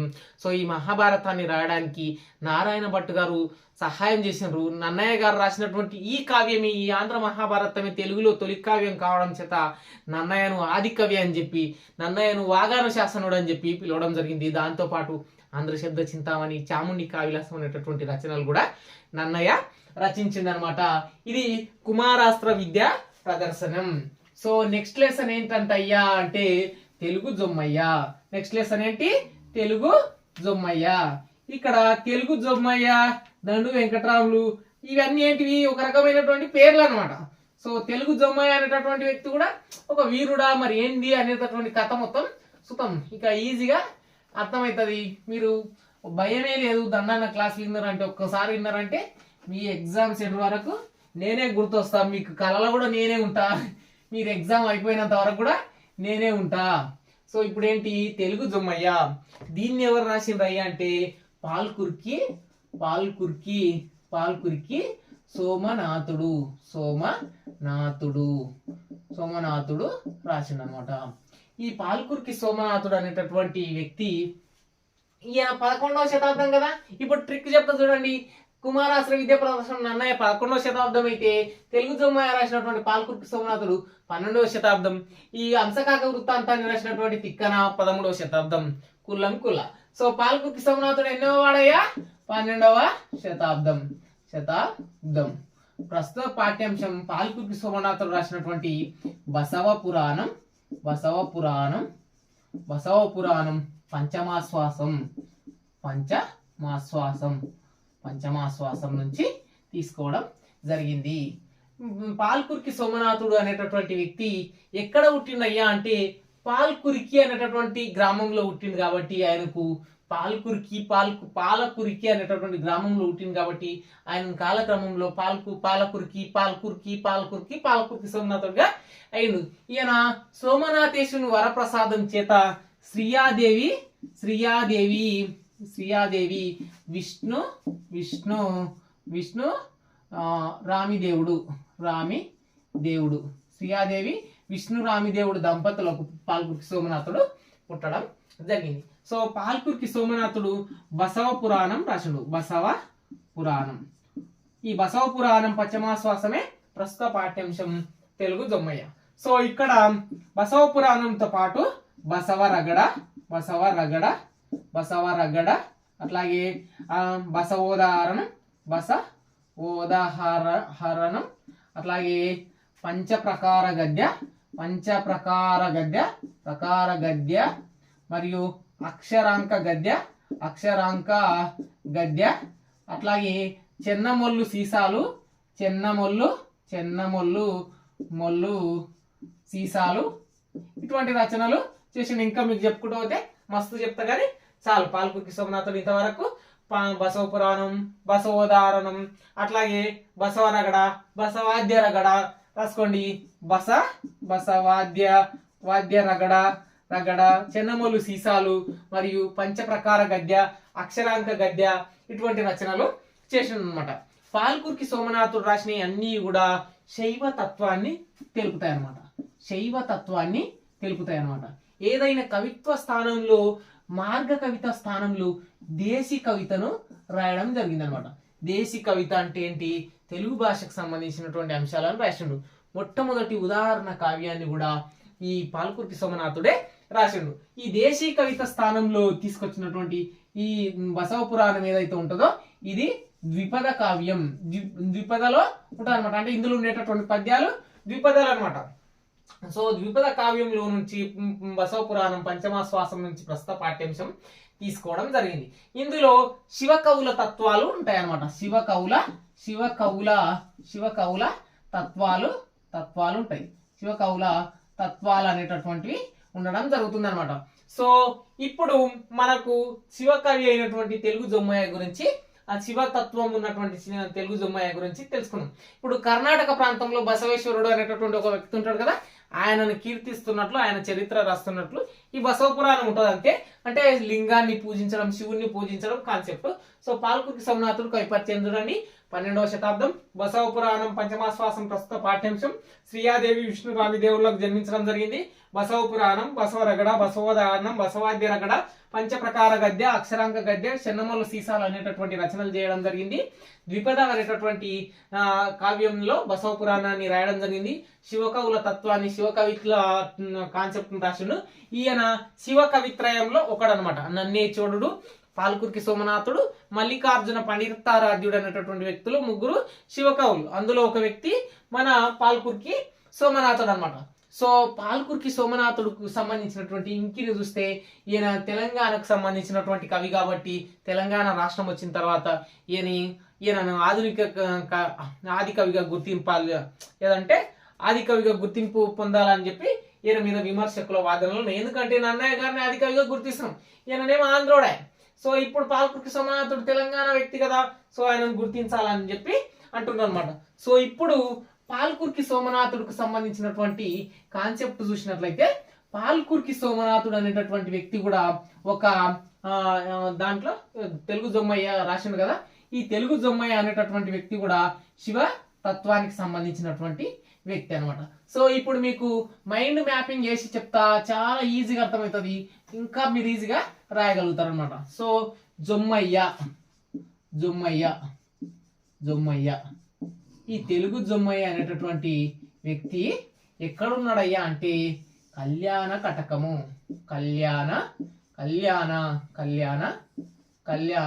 కటకము, కటకం ప్రాంతంలో ఉన్నాడు. మరొక ప్రాంతం ఏంటి? శైలం ప్రాంతంలో శివానంద యోగి అనేటటువంటి ఒక యోగి ఉన్నాడు. ఆయనకు ఒక శిష్యుడు ఉన్నాడు అనమాట. శివానంద యోగికి ఒక శిష్యుడు ఉన్నాడు. సో ఈ పాల్కురికి సోమనాథుడు శివతత్వం కాబట్టి శ్రీశైలము, కళ్యాణ కటకం ఇటువంటి ప్రాంతాలు తీసుకుంటాడు అనమాట. సో తెలుగు జొమ్మయ్య కళ్యాణ కటకంలో ఉన్నాడు. సో ఈయన ఎట్లాంటి వ్యక్తి అంటే నిత్యము శివ పూజలు చేసేటటువంటి వ్యక్తి. పత్రి మరియు పుష్పం ఫలాలు ఇటువంటివి తెచ్చి శివుడిని పూజిస్తుంటాడు. నిత్యం ప్రజలను మంచి సంరక్షణ చేస్తుంటాడు. అదే సమయంలో శ్రీశైలం అడవుల్లో శివానంద యోగి అనేటటువంటి ఒక మహాముని తపస్సు చేస్తూ ఆయన భీకరమైనటువంటి ఆకారంలో పర్వతంలాగా ఒక రాయి వల్లే అనేక సంవత్సరాలు చేయడం వల్ల ఆయన ఎంట్రుకలు కూడా జడలు వారిపోయి ఉంటాయి. ఆయన సంరక్షణ అనేటటువంటి ఒక శిష్యుడు చూస్తుంటాడు. ఒక రోజు ఎవరొచ్చిండ్రయ్యా అంటే పైన ఆకాశం నుంచి గంధర్వులు శ్రీశైలం అడవి అందాలను చూడడానికి వచ్చిండ్రు. వచ్చి అప్పుడు వాళ్ళందరూ లాహిరి లాహిరి లాహిరిలో ఓహో జగమే ఊగేను గాని అందరు భార్య భర్తలు వచ్చి అడవి అంతా హిహిహిహి అని చెప్పి నవ్వుతూ చూస్తున్నారు. చూస్తే ఒక పెద్ద ఆకారం కనబడ్డది. ఓ పెద్ద ఆకారం కనబడితే వాళ్ళందరూ ఆశ్చర్యపోతున్నారు. ఆశ్చర్యపోయి ఇది రాయి అయితే దీనికి తీగలు ఉన్నాయి ఎందుకు? పోనీ ఇది చెట్ట, తీగలుంటే ఆకులు ఉండాలిగా, మరి ఇది ఏంటి? ఇది పర్వతమా? పర్వతం అయితే రాళ్ళు రప్పలు ఉండాలి కదా, ఏదైనా మొలకలు మొలవాలి కదా, మరి ఇది ఏంటి? ఇది జంతువా? జంతువు కూడా కాదే, మరి ఇది ఎంట్రుకలు ఉన్నట్లు ఉన్నది ఏంటి? ఓహో ఇది ఎలుగుబంటి, ఇది ఎలుగుబంటి ఏమో అని చెప్పి అంటారు. అంటే గుడ్డ ఎలుగేమో ఇది అని అంటుండ్రు. అంటే ఎలుగుబంటి అంటే అక్కడ నుంచి ఒకడు గురికితొచ్చిండు శిష్యుడు, మీరంతా ఎవరు? మా గురువు శివానంద యోగిని మీరు ఎలుగుబంటి అంటారా? మీరు జంతువులు అయిపోండి అని చెప్పి శాపం ఇచ్చిండు.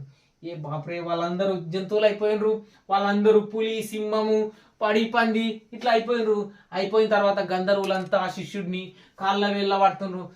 సార్ తప్పైంది సార్, మాది ఏదో ఎగ్జామ్ రాయడానికి వీడియో చూస్తున్నాము, అందులో ఏమో జరిగినట్లుంది. ఆ శిష్యుడా ఏం చేసినాము, ఆ శివానంద యోగిని మేమేం అనలేము, ఆడ మనిషి ఉన్నాడా గురువు ఉన్నాడా మాకు తెలియదు, సో మాదేమో తప్పైంది మా క్షమించు సార్ అంటానంటానని వీళ్ళు గంధర్వులు ఆ శిష్యుడిని అడిగితే సో మీకు పశ్చాత్తాపం ప్రాయశ్చిత్తం అనేటటువంటి శాప విమోచనం అనేటటువంటిది ఉంది, మీరేం భయపడకండి బేటా. మీరు కళ్యాణ కటకం పోయి తెలుగు జొమ్మయ్య వద్ద చనిపోతే తెలుగు జొమ్మయ్య మిమ్మల్ని వేటాడి చంపేస్తే మీరు మనుషులు అవుతారు, మళ్ళీ గంధర్వులు అవుతారు అని చెప్పి ఆ శిష్యుడు శివానంద యోగి శిష్యుడు చెప్పిన. ఎందుకు? గంధర్వులు ఆకాశం నుంచి శ్రీశైలం అడవికి వచ్చి అడవి అందాలను చూస్తూ శివానంద యోగిని చూస్తూ ఇది రాయా, చెట్టా, పుట్టా, ఇది ఎలుగుబంటా అనని అనిందాడు ఒక శిష్యుడు, శాపం ఇచ్చిండు. ఆ శాప విమోచన ఎక్కడుంది? కళ్యాణ కటకం తెలుగు జొమ్మయ్య వద్ద ఉంది. సో ఇప్పుడు ఈ గంధర్వులంతా పులి, సింహం, నక్క, పిల్లి, పందిలాగా ఉన్నారు కదా, వీళ్ళంతా ఏం చేసిండ్రు? తెలుగు జొమ్మయ్య వద్దకు వచ్చిండ్రు. తెలుగు జొమ్మయ్య అప్పుడు ఏం చేస్తుంటాడు? పత్రి, పుష్పం, ఫలాలు ఇవన్నీ నింపుకొని శివలింగాన్ని పూజిస్తూ కడుగుతూ శివలింగానికి అర్చన అభిషేకాలు చేస్తూ ప్రజలను సేవిస్తుంటాడు. సో ఈ జంతువులన్నీ వచ్చిందా, ఇవన్నీ ఎక్కడి నుంచి వచ్చినాయి రా బాపు నా దగ్గరికి అంటానని అనుకుంటాడు. అనుకున్నాక అవన్నీ జంతువులను చూసి తన దివ్య జ్ఞానంతో నిజం తెలుసుకుంటాడు. తెలుసుకున్న తర్వాత ఆ జంతువులన్నీ మొరపెట్టుకుంటుంటాయి ఎవరి వద్ద? తెలుగు జొమ్మయ్య వద్ద. సో ఆ జంతువులు మొరపెట్టుకోవడం చేత తెలుగు జొమ్మయ్య ఏం చేస్తాడు? ఆ ఈటె, బరిసె మరియు విల్లు, గొడ్డలి ఇట్లాంటి ఆయుధ పరికరాలను, కొంతమంది వేటగాళ్ళను, వేట కుక్కలను తీసుకొని వచ్చి ఆ అడవిలో ఆ గంధర్వులు జంతువుల రూపంలో ఉన్న వారిని అందరినీ చంపి వాళ్ళకి శాప విమోచనం అనేటటువంటిది ఇస్తారు. ఇది తెలుగు జొమ్మయ్య అనేటటువంటి కథ. చాలా ఈజీ కదా. చూడండి, తెలుగు జొమ్మయ్యని పాల్కుర్తి సోమనాథుడు రాసినటువంటి 12వ శతాబ్దం బసవ పురాణం పంచమాశ్వాసం నుంచి తీసుకోవడం జరిగింది. ఈయన శ్రీయాదేవి విష్ణురామిదేవులకు పుట్టినటువంటి వ్యక్తి. సో శ్రీయాదేవి విష్ణురామిదేవులకు పుట్టినటువంటి పాల్కుర్కి అనేటటువంటి గ్రామంలో పుట్టడం చేత సోమనాథునికి పాల్కుర్కి సోమనాథుడు అని చెప్పి పేరు రావడం జరిగింది. ఈయన తొలి తెలుగు కావ్యాలను రాయడం జరిగింది. బసవ పురాణంతో పాటు స్వతంత్ర కావ్యాలను ఎక్కువ రాయడం జరిగింది.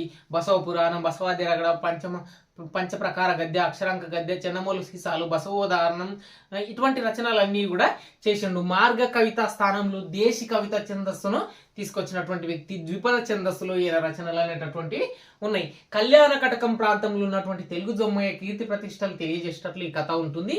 పూర్వము శ్రీశైలమడిలో ఉన్నటువంటి శివానంద యోగి వద్దకు కొంతమంది గంధర్వులు వచ్చి శివానంద యోగిని చూసి ఆకారం మారి ఉండడం, కొంచెం పర్వతంలాగా ఎక్కువ రోజులు తపస్సు చేయడం వల్ల ఆయన రాయిలాగా కనిపిస్తే ఆయన ఎలుగుబంటి అని అనిందాడే శివానంద యోగి శిష్యుడు శాపం ఇవ్వడం వల్ల వాళ్ళు జంతువుల్లాక మారుతాడు. వాళ్ళు జంతువుల్లాక ఎందుకు మారింటారు? వాళ్ళ వద్ద ఉన్నటువంటి అహంకారం పులిలాగా, వాళ్ళ వద్ద ఉన్నటువంటి సోమరితనం పందిలాగా, ఇట్లా కొన్ని జంతువులాగా మారింటారు. వాళ్ళందరికీ శాప విమోచనం ఎక్కడుందని తెలుసుకుంటే వాళ్ళు తెలుగు జొమ్మయ్య వద్దకు వచ్చి శాప విమోచన కాబడతారు. ఇది తెలుగు జొమ్మయ్య కథ. ఇక నెక్స్ట్ లెసన్ ఏందయ్యా అంటే మీకు హంసకాక వృత్తాంతము. హంసకాక వృత్తాంతం. చాలా ఈజీ అంశకాక వృత్తాంతం. మీరు చిన్నగున్నప్పుడు కూడా ఇనే ఉంటారు ఆల్రెడీ. సో మీకు ఈజీగా ఇంకా ఈజీగా అర్థమవుతుంది, మీకు భయమే లేదు. సో ఇప్పుడు నన్నయ్య అయిపోయాడు, పాల్కుర్కి అయిపోయాడు. ఇప్పుడు ఎవరు తిక్కన వచ్చిండు, తిక్కన వచ్చిండు. ఈయన ఎప్పుడు చెప్పినా కదా, ఈయన 11 ఈయన 12, ఈయన ఏంది 13వ శతాబ్దానికి చెందినటువంటి వ్యక్తి. ఈయన ఎవరు అంటే నెల్లూరిని పరిపాలించినటువంటి మనుమ సిద్ధి యొక్క ఆస్థాన కవి. ఈయన ఏం రాసిండు అయ్యా అంటే, మొదట మీకు చెప్తే కదా, నన్నయ్య గారు మహాభారతాన్ని తెలుగులోకి రాసి ఆది సభ అరణ్య పర్వం సగం వరకు రాసి ఆయన ఇంత చచ్చిపోయాడు. చచ్చిపోతే ఇక మహాభారతం తెలుగులో ఎవడు రాసలేడు, సగం అట్లే ఉంటే ఈయన కూడా వచ్చేమన్నాడు, నేను నన్నయ్య రాసినటువంటి సగం మహాభారతాన్ని రాయాలంటే మహాప్రభు అని చెప్పి జనాలు చెప్తే ఈయన ఏం చేసిండు, ఆ అరణ్య పర్వం సగం రాసిన దాన్ని అట్లే వదిలేసి 4వ చాప్టర్ నుంచి కంటిన్యూ చేసిండు. 4 నుంచి 15 వరకు రాసిండు. అంటే విరాట పర్వం నుంచి స్వర్గారోహణం పర్వం వరకు రాసుకుంటా పోయిన అనమాట. ఓవరాల్ గా ఇవి 15 పర్వాలు అనేటటువంటివి ఉండడం జరుగుతుంది అనమాట. సో ప్రస్తుత పాఠ్యాంశము కర్ణ పర్వం నుంచి తీసుకోవడం జరిగింది. కర్ణ పర్వం ద్వితీయ శ్వాసం నుంచి తీసుకోవడం జరిగింది. తిక్కన గారు సోమయాజి అనేటటువంటి పేరు రావడం జరిగింది. సోమయాగం అంటే ఒక యజ్ఞం చేసిండు. ఆ కారణం వల్ల తిక్కనకు మరింత పేరు ఏమి యాడైంది, సోమయాజి. తిక్కన సోమయాజి అనేటటువంటి పేరుతో మనం పిలుస్తాం అనమాట. సో తిక్కన గారు ఏం చేసిండు, ఆంధ్ర మహాభారతంని మిగిలిన 15 పర్వాలు రాసిండు. ఇంకా మిగిలిన సగం ఉంటది కదా, అది ఎర్రన్న గారు రాసింటారు అనమాట. సో ప్రస్తుత పాఠ్యాంశం కర్ణపర్వం ద్వితీయ శ్వాసం నుంచి తీసుకోవడం జరిగింది. తిక్కన గారు ఇంకేం రాసిండు అయ్యా అంటే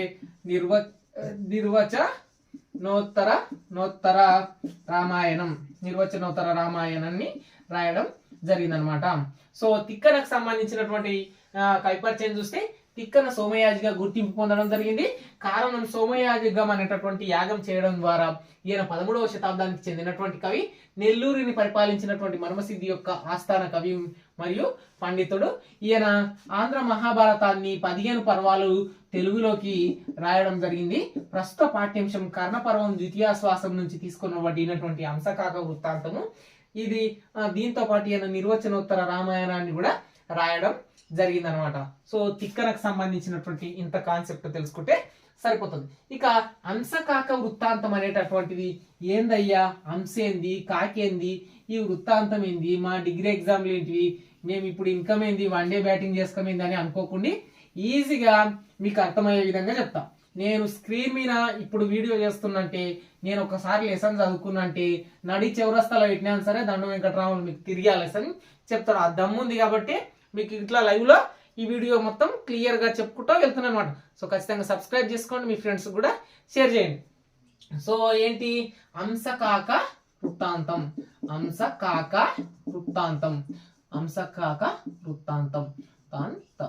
సో ఇప్పుడు దండ వెంకటరాములు వృత్తాంతం అంటే ఏంటి, దండ వెంకటరాములు స్టోరీ. కేసీఆర్ వృత్తాంతం అంటే ఏంటి, కేసీఆర్ స్టోరీ. సో ఇందులో ఏంటి, అంశ మరియు కాకి యొక్క స్టోరీ. అయితే పూర్వము ఇది కూడా మహాభారతంలో నుంచిదే కదా, కర్ణపర్వం ఉంది కదా. సో ఫస్ట్ లెసన్ ఎట్లా మహాభారతం అటాచ్ ఉంటుందో ఇది కూడా సేమ్ అట్లనే. మళ్ళీ అస్తినాపురానికి సంబంధించినటువంటి కౌరవులు పాండవులు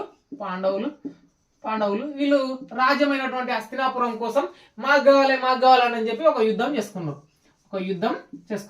ఆ యుద్ధంలో కౌరవుల పక్షం దోస్తాయిండు కదా, ఎవరు, కర్ణుడు దుర్యోధనుడికి దోస్తాయిండు. సో ఈ యుద్ధంలో కర్ణుడు ఒకసారి యుద్ధంలో నాయకత్వం వహిస్తాడు. అది ఎన్నడంటే 17వ రోజు. సో ఈ కర్ణుడికి డ్రైవర్ కావాలి కదా, ఆ డ్రైవర్ ఎవరంటే శల్యుడు అనమాట.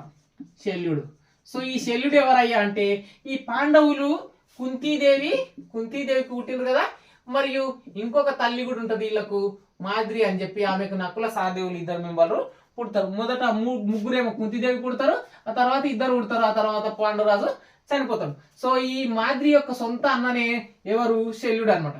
సొంత మేనమామ ఇలా పాండవుల సైడ్ వద్దామని చెప్పి ఆయన నడుచుకుంటా ఆయన ఎక్కడికి హస్తినాపురం వైపు తన రథంలో కొంచెం సేపు వస్తుందంటే ఈ దుర్యోధనుడు మధ్యలోనే పోయి ఆయనకు ఫుడ్ మంచిగా పెట్టి ఆయనకు మంచి సారా పోసి ఆయన ఏం చేసిండు, వాళ్ళ సైడు తీసుకొని పోతే ఏమైంది అంటే ఆయన మద్యానికి ఆహారానికి బానిస అయినటువంటి శల్యుడిని తీసుకొని పోతాడు. అయితే ఈ పాండవులు ఏమంటారు, మామా నువ్వు వాళ్ళ సైడ్ యుద్ధం చేసినా సరే మనస్సు మాయందు పెట్టి మా విజయాన్ని కాంక్షించు అని చెప్పి కోరిక కొడతాడు. సో ఆ కారణంగా కర్ణుడు అర్జునుడి మీదికి యుద్ధానికి పోతాడు. అర్జునుడి మీదికి యుద్ధానికి పోతాడు. ఇదంతా కర్ణుడు అర్జునుడి ఫైటింగ్ విద్య ఎక్కడ, కుమారాస్త్ర విద్య ప్రదర్శన లాగే కదా. సో ఈ కర్ణుడు అర్జునుడి మీదకి పోతున్నాడు. ఓ శల్య అర్జునుని వైపు వెళ్ళు, నేను అర్జునుడిని రోజు హతమారుస్తాను అని చెప్పి అంటాడు అనమాట. అప్పుడు శల్యుడు ఏమంటాడు, ప్రగల్భాలు పలకకో కర్ణ, అర్జునుని గురించి నీకు తెలియదు. అర్జునుడు గొప్ప బాహుబల సంపన్నుడు, అంటే భుజస్కంధాలు ఇవన్నీ బలమున్నటువంటి వ్యక్తి నిన్ను ఒక దెబ్బకు చంపేస్తాడు, అటువైపు వెళ్ళడం మంచిది కాదనే అంటాడు. అంటే అర్జునుడు ఏమంటాడా, మళ్ళా కర్ణుడు ఏమంటాడంటే, ఓ శల్య నీ ఉచిత సలహాలు ఇవ్వకు, నీ ఉచిత సలహాలు ఉంటే నీ వద్ద పెట్టుకో, అని నాకు సంబంధం లేదు. నేను ఇప్పుడు ఫ్లాష్ మ్యాన్ లాగా అర్జునుని వద్దకు వెళ్ళాలి, అర్జునుని చంపాలి, ఒకటే మాట రెండే మాటలు తీసుకొని పో అంటే అప్పుడు శల్యుడు ఏమంటాడంటే, బలం తక్కువ ఉన్నా సరే ప్రగల్భాలు పలికి నెత్తిమీనికి తెచ్చుకోకు, నీకు ఒక కథ చెప్తా వినా అని చెప్పి హంసకాక కథ చెప్తాడనమాట. ఎవరు, శల్యుడు కర్ణుడికి చెప్తాడనమాట. సో హంసకాక కథలో ఏముంటది అయ్యా అంటే, హంస మరియు కాకి అనేటటువంటి రెండు ఉంటాయి. ఉండి ఒక పూర్వము ఒక రాజుని కొలువులో ఒక వైశ్యుడు ఉండేవాడు. పూర్వం ఒక వైశ్యుడు ఒక రాజు కొలువులో ఉండేటోడు, అంటే ఒక బ్రాహ్మణుడు బాపనాయన లాగా. సో ఈయనకు వివిధ పిల్లలు ఉన్నారు అనమాట. సో ఈయన పిల్లలు చాలా మంది ఉన్నారు.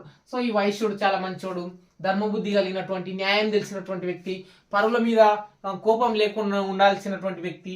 ఈయన తన పిల్లలని జాగ్రత్తగా చూసుకునేటటువంటి వ్యక్తి. ఈ వైశ్యుడు పిల్లలు వాడేసినటువంటి ఎంగిలి మెతుకులు తింటూ ఒక కాకి బ్రతుకుతుంది.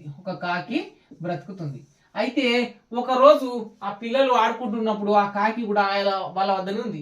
మానస సరోవరం నుండి హంసలు కొన్ని సీజన్ బట్టి అవి ఎగురుకుంటూ పోతాయి కదా. సీజన్ బట్టి అవి ఎగురుకుంటా ఈ రాజ్యం గుంట పోయినాయి అనమాట. రాజ్యం గుంట పోతే ఆ కాకిని చూసి అన్నటువంటి ఆ కాకి హంసలను చూసింది. ఇక ఆ పిల్లలు కూడా చూసి ఏమంటుండ్రు, ఆ వైశ్యుని పిల్లలు, ఓ కాకి ఆ హంసలతో పోటీ పడగలవా నువ్వు, ఆ హంసలు ఎంత అందంగా ఉన్నాయి చూడ అని చెప్పి ఆ వైశ్యుడి పిల్లలు అంటే, ఆ ఎంగిలి మెతుకులు తింటున్నటువంటి కాకి బాగా కొవ్వు బలిసి లోపల ఏమంటని చెప్తుందంటే, ఓ పిల్లల్లారా, నేను హంసల కంటే గొప్పదాన్ని, నేను గరుడ పక్షి కంటే గొప్ప బలం ఉన్నటువంటి దాన్ని, నేను 101 విన్యాసాలను చేయగలను, నేను పక్షుల్లో 101 విన్యాసాలను చేయలేదు, చీయ హంసలు ఎంత అని చెప్పి కాకి ప్రగల్భాలు పలుకుతారు అనమాట. ఈ కథ మొత్తం ఎవరు చెప్తుండ్రు, శల్యుడు కర్ణుడికి చెప్తున్నాడు. ఎందుకు చెప్తున్నాడు, కర్ణుడు అర్జునుడి మీదికి వెళ్దామని అంటున్నాడు యుద్ధంలో 17వ రోజు.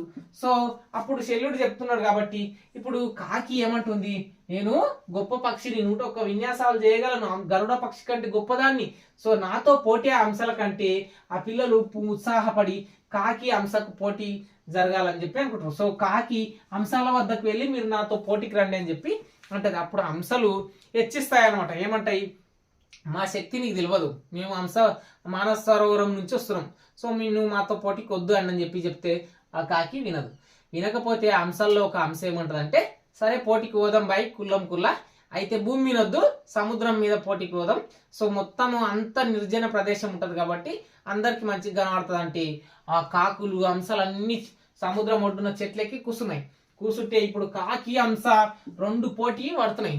సో సముద్రంలో పోతున్నాయి. పైన పోతుంటే ఇప్పుడు కాకి ఏం చేస్తుంది, ఫస్ట్ బలంతోని స్లో సైకిల్లో స్పీడ్ గా ఉరికినట్ల కాకి స్పీడ్ గా పోతూ కిందికి మీనికి పల్టీలు ఉల్టా కొట్టుకుంటా కాకి నేను గెలుస్తున్నా అనేటట్లు ఆ పరుగు పందెంలో కాకి పోతే కొద్ది దూరం పోయిన తర్వాత దమ్మొచ్చింది. ఈ హంస ఏమైతుంది, అది కొంచెం దూరం ఎగురుతుంది, దానికి దమ్ము వస్తే నీళ్ళ మీద కూడా వెళ్తుంది అనమాట. కానీ కాకి బలం సరిపోతలేదు, ఊపిరి బిగబడుతుంది. కిందికా చూసారంటే చేపలో ఏమైనా తింటాయి, క్రూర జంతువులు ఉంటాయి సముద్రంలో కూడా. సో కాకి నీళ్ళల్లో ఈదడం అనేటటువంటిది రాదు. సో కాకి నీళ్ళల్లో పడ్డదంటే ఆ ఉప్పు నీళ్ళల్లో చచ్చిపోతుంది. సో కాకి కొంచెం దూరం పోయిన తర్వాత గరుడ పక్షిలాగా విన్యాసాలు చేయలేకపోయింది, 101 విన్యాసాలు చేయలేకపోయింది, బలాన్ని అంత ప్రయోగించలేకపోయింది. కాకి చివరికి చనిపోతాననేటటువంటి రియలైజేషన్కి వచ్చి, ఓ హంస, నేను చచ్చిపోయేటట్లున్నా బేటా, నువ్వు నన్ను రక్షించడం ఉచితమే, నువ్వు నన్ను కాపాడడం మంచి విషయమే కదా, నువ్వు నన్ను దయతో దయించి నన్ను రక్షించి ఒడ్డుకు తీసుకెళ్ళని చెప్పి కాకి ప్రాధేయపడితే ఆ హంస తన వీపు మీద కాకిని తీసుకొని ఆ ఒడ్డుకి వస్తుంది. సో ప్రగల్భాలు పలికినటువంటి కాకి చివరికి ఓటమి పాలయ్యింది. నువ్వు కూడా అర్జునుని మీదికి వెళ్తే ఓటమి పాలైతావు కర్ణ అని చెప్పి డ్రైవర్ అయినటువంటి రథసారథి అయినటువంటి శల్యుడు హెచ్చించి చెప్తున్నాడు అనమాట. ఇక నెక్స్ట్ లెసన్ ఏంటయ్యా అంటే దేశభక్తి. నెక్స్ట్ లెసన్ ఏంటి? దేశభక్తి. దీనిని ఎవరు రాస్తున్నారయ్యా అంటే గురజాడ అప్పారావు. గురజాడ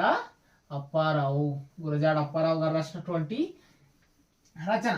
సో దాన్ని కూడా ఈజీగా అర్థమయ్యేటట్లు చెప్తాం. సో ఇప్పుడు గురజాడ అప్పారావు అప్పారావు. సో ఈయన రాసినటువంటి గురజాడ రచనలు.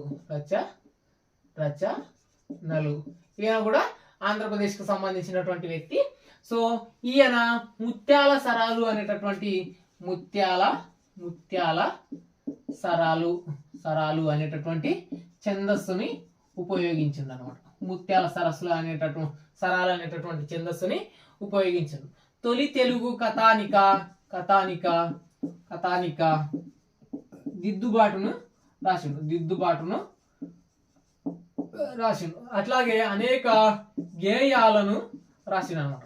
ప్రస్తుతం గురజాడ రచనల నుంచి తీసుకున్నటువంటి ఏదైతే మనుషులకు సంబంధించినటువంటి దేశభక్తి, దేశం అంటే మట్టి కాదోయ్, దేశం అంటే మనుషులోయ్ అనేటటువంటి కాన్సెప్ట్ లో గురజాడ రచనలు అనేటటువంటివి ఉండడం జరిగిందనమాట. సో గురజాడ అప్పారావు గారు ఆంధ్రప్రదేశ్ కు సంబంధించినటువంటి కవి. గురజాడ రచనల నుంచి ప్రస్తుత పాఠ్యాంశాన్ని తీసుకోవడం జరిగింది. ఇది కృష్ణ పత్రికలో ప్రింట్ కావడం జరిగింది. ముత్యాల సరాలు అనేటటువంటి ఛందస్సును ఉపయోగించడం జరిగింది. కథానిక అయినటువంటి తొలి తెలుగు కథానిక దిద్దుబాటును రాసిండు. అనేక గేయాలను కూడా రాయడం జరిగిందనమాట. సో ఈ గురజాడ అప్పారావు రాసినటువంటి దేశభక్తి. ఈ దేశభక్తి అయ్యా ఏంటి అయ్యా అంటే ఇప్పుడు భారతదేశం ఉంది బాయ్సాబ్. సో ఈ భారతదేశం యొక్క కీర్తి ప్రతిష్టలు వెలిగేటట్లు మనం దేశభక్తి అంటే వాట్ అసలు ఏంటి అనేటటువంటిది చెప్తున్నాడు అనమాట. సో ఈ దేశభక్తి అంటే ఏంటి? దేశం అంటే మట్టి కాదు, దేశం అంటే మనుషులోయ్, కత్తి వైరం కాల్చవోయ్. అంటే నువ్వు ఒక వ్యక్తి మీద కోపాన్ని ఎప్పటికీ పెట్టుకోకు, కత్తి వైరం కాల్చవోయ్. దేశ సరుకులను నమ్మవలెనోయ్. విదేశీ వస్తువులను మనం వాడద్దు, దేశ వస్తువులనే వాడాలని చెప్పి అంటున్నాడు. ఈ పోయం, ఈ గురజాడ రచనల నుంచి తీసుకున్నటువంటి గేయం, దేశభక్తి గేయం సుమారు 1910 ఆ టైం పీరియడ్ లో రాసిందంటే అప్పుడు వందే మాతర ఉద్యమం, ఆ తర్వాత అతివాదులు మితవాదులు అనేటటువంటి దశలు జరుగుతున్నాయి గాంధీజీ కంటే ముందు పీరియడ్ కాబట్టి. సో అప్పుడు దేశభక్తి మీద ఎట్లాంటి కాన్సెప్ట్ అనేటటువంటిది ఎట్లా చెప్తున్నాడంటే దేశాన్ని నమ్మండి, దేశీ వస్తువులను వాడండి. అట్లాగే కత్తి వైరం కాల్చవోయ్ అంటే నీవు ఎవరి మీద కోపాన్ని పెట్టుకోకు. అదే విధంగా చెట్టాపట్టాలు వేసుకొని నడవలే అంటే ఫ్రెండ్షిప్ లాగా మనం అందరము కలగలిసి నడవలే, చెట్టాపట్టాలు వేసుకొని నడవాలి. దేశం అంటే మట్టి కాదు, ఈ దేశం అంటే మనుషులోయ్ అనేటటువంటి కాన్సెప్ట్ లో దేశభక్తి గురించి గొప్పగా చెప్తున్నాడు. సో దేశభక్తి అనేటటువంటి పాఠ్యాంశంలో మీకు ఎస్ఏ క్వశ్చన్ వస్తే దేశభక్తి గురించి అసలు మట్టి కాదు, అసలు ఫ్లాగ్ కాదు, అంటే ఇది ఒక బట్ట కాదు, ఇది ఒక మనిషి కాదు, మరియు ఇది అంటే ఇది మట్టి కాదు, ఇది ఒక ఫ్లాగ్ కాదు, ఇది ఒక డిజైన్ లాగా ఉన్నటువంటి ఈ రూపం కాదు, ఇది మనుషులతో ఉన్నటువంటి మానవత్వం అనేటటువంటిది పెరగాలి, ఒకరి మీద కోపాలు అనేటటువంటివి తగ్గాలి, దేశీయ వస్తువులను వాడాలి, విదేశీ వస్తువులను వాడకుండా ఉండాలి, దేశీయమైనటువంటి వస్తువులతో ప్రేమ ఆప్యాయత అనేటటువంటిది పెంచుకోవాలి, మిత్రులతో స్నేహం అనేటటువంటిది చేయాలి, మిత్రుల స్నేహంతో ఇది ఈ దేశం అనేటటువంటిది విలసిల్లాలి అనేటటువంటిది చాలా ఈజీ లెసన్. మీరు దేశం అంటే మట్టి కాదు, ఈ దేశం అంటే మనుషులు, వట్టి మాటలు కట్టి పెట్టోయి, గట్టి మేలు తల పెట్టోయి అంటే ఉట్టిటి మాటలను ఊకే వాడకుండా గట్టి మేల్ తలపెట్టబోయ్ అంటే ఈ దేశానికి గట్టి మేల్ తలపెట్టబోయ్. దేశ చరిత్రము కీర్తి చెందగా, దేశ చరితము కీర్తి చెందగా, దేశ గర్వము వ్యాప్తి చెందగా అంటే దేశం యొక్క గర్వం అనేటటువంటిది వ్యాప్తి చెందగా ఎట్లా చెట్టాపట్టాలు వేసుకొని అంటే కలిసికట్టుగా ఈ దేశ కీర్తిని పెంచాలి, చెట్టాపట్టాలు వేసుకొని దేశ కీర్తిని పెంచవలెను అని చెప్పి గురజాడ అప్పారావు గారు తన గురజాడ రచనల నుంచి ప్రస్తుత పాఠ్యాంశాన్ని తీసుకోవడం జరిగింది. ఆయన ఆంధ్రప్రదేశ్కు చెందినటువంటి కవి, ముత్యాల సరాల అనేటటువంటి ఛందస్సును ప్రవేశపెట్టినటువంటి కవి. అట్లాగే కథానికకు సంబంధించి దిద్దుబాటు అనేటటువంటి తొలి తెలుగు కథానిక రాసిండు. అనేక గేయాలను, పద్యాలను, నాటకాలను. ఇప్పుడు గురజాడకు సంబంధించినటువంటి మరొక కావ్యం ఏంటి, కన్యాశుల్కము అనేటటువంటి రచనను కూడా రాయడం జరిగింది. సాంఘిక నాటకాన్ని రాయడం జరిగింది అనమాట. సో ఎవరి కోసం, గిడుగు రామ్మూర్తి పంతులు భాషోద్యమానికి అనుగుణంగా అప్పటి కాలంలో తెలుగు భాష విస్తరించే విధంగా ఈ కన్యాశుల్కం నాటకాన్ని రాయడం జరిగింది. గురజాడ అప్పారావు గారు, ముత్యాల సరాలు, దిద్దుబాటు, కన్యాశుల్కం, దేశభక్తి మీద గీతాలు, చెట్టాపట్టాలు వేసుకొని దేశ గౌరవం దీప్తి చెందగా, దేశ చరితము తేజరిల్లగా, దేశమరిచిన ధీర పురుషుల మనము ఇదంతా దేశం అంటే మట్టి కాదు, దేశం అంటే మనుషులు అని చెప్పి కత్తివైరం కాల్చి ఫ్రెండ్షిప్ చేసుకునేటట్లుగా ఈ గేయం అనేటటువంటిది దేశభక్తి గురించి గొప్పగా చెప్పడం జరిగింది. ఇక నెక్స్ట్ లెసన్ ఏంటిదయ్యా అంటే ఫిరదౌసి. నెక్స్ట్ లెసన్ ఏంటి, ఫిరదౌసి అనేటటువంటి lesson. Next lesson ఫిరదౌసి. Next lesson ఫిరదౌసి. దీన్ని గుర్రం జాషువా గారు రాశాడు. గుర్రం జాషువా గారు రాయడం జరిగింది. ఈయన గుంటూరు జిల్లా వినుకొండకు సంబంధించినటువంటి వ్యక్తి. సో ఈయన రాసినటువంటి ఫిరదౌసి కావ్యం నుంచే ప్రస్తుత పాఠ్యాంశాన్ని తీసుకోవడం జరిగింది. లింగమాంబ వీరయ్య దంపతులకు ఈయన జన్మించడం జరిగింది. ఈయన నా కథ మరియు స్వప్న కథ మరియు ముంతాజ్ మహల్ అదేవిధంగా గబ్బిలం అనేటటువంటి రచనలు చేయడం జరిగింది. సో చూడండి, కవి నవయుగ చక్రవర్తి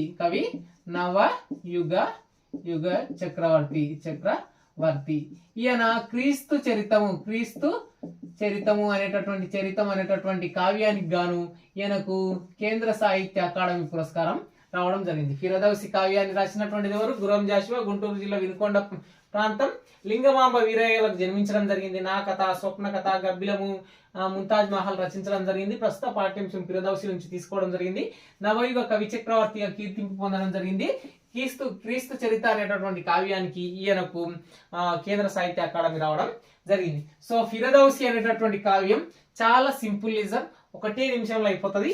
ఫిరదౌసి అనేటటువంటి వ్యక్తి ఒక పారసిక కవి. పారసిక అంటే పాశ్చాత్యమైనటువంటి అరబ్ దేశాలు అట్లా ఉంటాయి కదా, ఇరాన్, ఇరాక్ అటువంటి ప్రాంతంలో ఉన్నటువంటి పారసిక కవి. ఈయన ఎవరు, గజనీ మహమ్మద్ గజనీ తెలుసుగా మనందరికి. సో ఆయన గజనీ మహమ్మద్ అట్లాగే సబక్త అనేటటువంటి వాళ్ళ సబక్తా జీన్ అనేటటువంటి వాళ్ళ తండ్రి ఉంటాడు అనమాట, గజనీ మహమ్మద్ కు సంబంధించి. సో వీళ్ళందరూ ఎవరు, ముస్లిం సుల్తానులు సుల్తానులకు సంబంధించినటువంటి చరిత్ర రాయమంటని చెప్పి గజనీ మహమ్మద్ ఫిరదౌసి అనేటటువంటి కవిని ఆదేపిస్తే ఏం చెప్తాడు ఈయన, ఒక్కొక్క పద్యానికి ఒక్కొక్క బంగారు నాణ్యం ఇస్తామంటని చెప్పి చెప్తాడు. సో ఎవరికి, ఫిరదౌస్కి చెప్తే ఈయనేంటి, అబ్బా నిజంగానే ఇస్తాడేమో, మా దేవుడు మా రాజు మా ముస్లిం సుల్తాను షానామా అనేటటువంటి రచన చేస్తాడు. షానామా అనేటటువంటి రచన అంటే ఏంటి, రాజుల చరిత్ర అనేటటువంటి రచనను ఫిరదౌసి చేస్తాడు. ఎన్ని రాస్తాడు అట్లా పద్యాలు, బంగారం వస్తుంది కొడుక అని చెప్పి ఇక 30 ఏళ్ళు నుండి 60,000 పద్యాలను రాస్తాడు. అంటే 60,000 బంగారు నాణ్యాలు వస్తాయని చెప్పి 30 ఏళ్ళు కష్టపడి ముస్లిం సుల్తానులు, వీరులు, శూరులు, ధీరులు, గజనీ మహమ్మద్ ఎంత గొప్ప కీర్తి ప్రతిష్టలు కలిగినటువంటి వ్యక్తి అని చెప్పి రాసింటాడు. ఆ కావ్యాన్ని రాసి తిరిగి గజనీ మహమ్మద్ వద్దకు వచ్చి దాన్ని ఎన్ని దినాలు చెప్పిండు అయ్యా అంటే 3 నెలలు చెప్పిండు. 3 నెలలు చెప్పిండు అనమాట.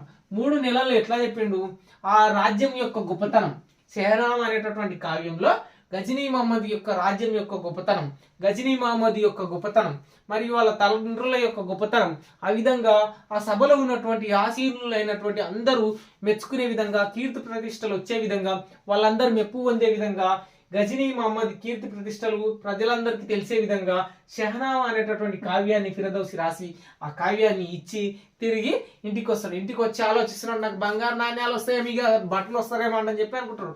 కానీ బంగారు నాణ్యాలకు బదులు వెండి నాణ్యాలు రావడం జరిగిందన్నమాట. సో వెండి నాణ్యాలు వస్తే నర్వస్ అయినటువంటి ఫిరదౌసి గారు, ఓ మై గాడ్, నేను 30 years నా లైఫ్ అంతా సాక్రిఫైస్ అయింది, రాజు నాకు బంగారం ఇస్తానంటే వెండి ఇచ్చిండు, ఈయన మూర్ఖుడు, ఈయన ముస్లిం సుల్తాన్లో పుట్టినటువంటి మూర్ఖుడు, ఆయన కీర్తిని నేను అజరామరంగా ఆయన కావ్యాన్ని ప్రపంచానికి అందిస్తే ఆయన నన్ను మోసగించాడు, సముద్రంలో నన్ను తోసివేశాడు, నేను అపారమైనటువంటి దుఃఖంలోకి వెళ్ళిపోతున్నానని చెప్పి ఆ బంగారు నాణ్యాలకు బదులు వెండి నాణ్యాలు వచ్చినాయి కదా, ఆ వెండి నాణ్యాలతో సహా ఒక లెటర్ ఇచ్చి పంపించుడు. ఆ లెటర్లో ఏం రాసిండు, లేక సారాంశం ఏంటంటే, అయ్యా ఓ రాజా, నువ్వు ఇస్తానని అంటివి, ఇవ్వకపోతివి, నువ్వు గొప్పగా బంగారు నాణ్యాలు ఇస్తా అని చెప్పి అల్లా మీద ఒట్టేస్తీవి, అల్లాని కూడా విస్మరిస్తీవి, నువ్వు రాజుల కావ్యాన్ని నేను నీ కీర్తి ప్రతిష్టలు ప్రపంచానికి ఖండాంతరాలుగా విభజించే విధంగా నీ కీర్తి ప్రతిష్టలు గొప్పగా చేస్తాయి, కానీ నువ్వు నన్ను దుఃఖంలోకి పడేశావు.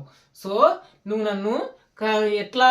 నన్ను పూర్తిగా కరిమింగిన వెలుగపండులాగా నువ్వు నన్ను లోపలికి పడేసావు, నన్ను దుఃఖంలోకి పడేసావు, నువ్వు నన్ను అంధకారం చీకట్లోకి పడేసావు. నా 30 ఏళ్ళ సర్వీసు అంటే ఇక్కడ ఏంటి, ఫిరదౌసి ఒక కవిత్వం రాయడానికి ఒక 30 ఏళ్ళు ఉంటాయి. ఆ తర్వాత రాష్ట్రం 30 ఏళ్ళు రాసిండు, 60 ఏళ్ళు రాసిన కల్లా ఆయన ముసలోడైండు.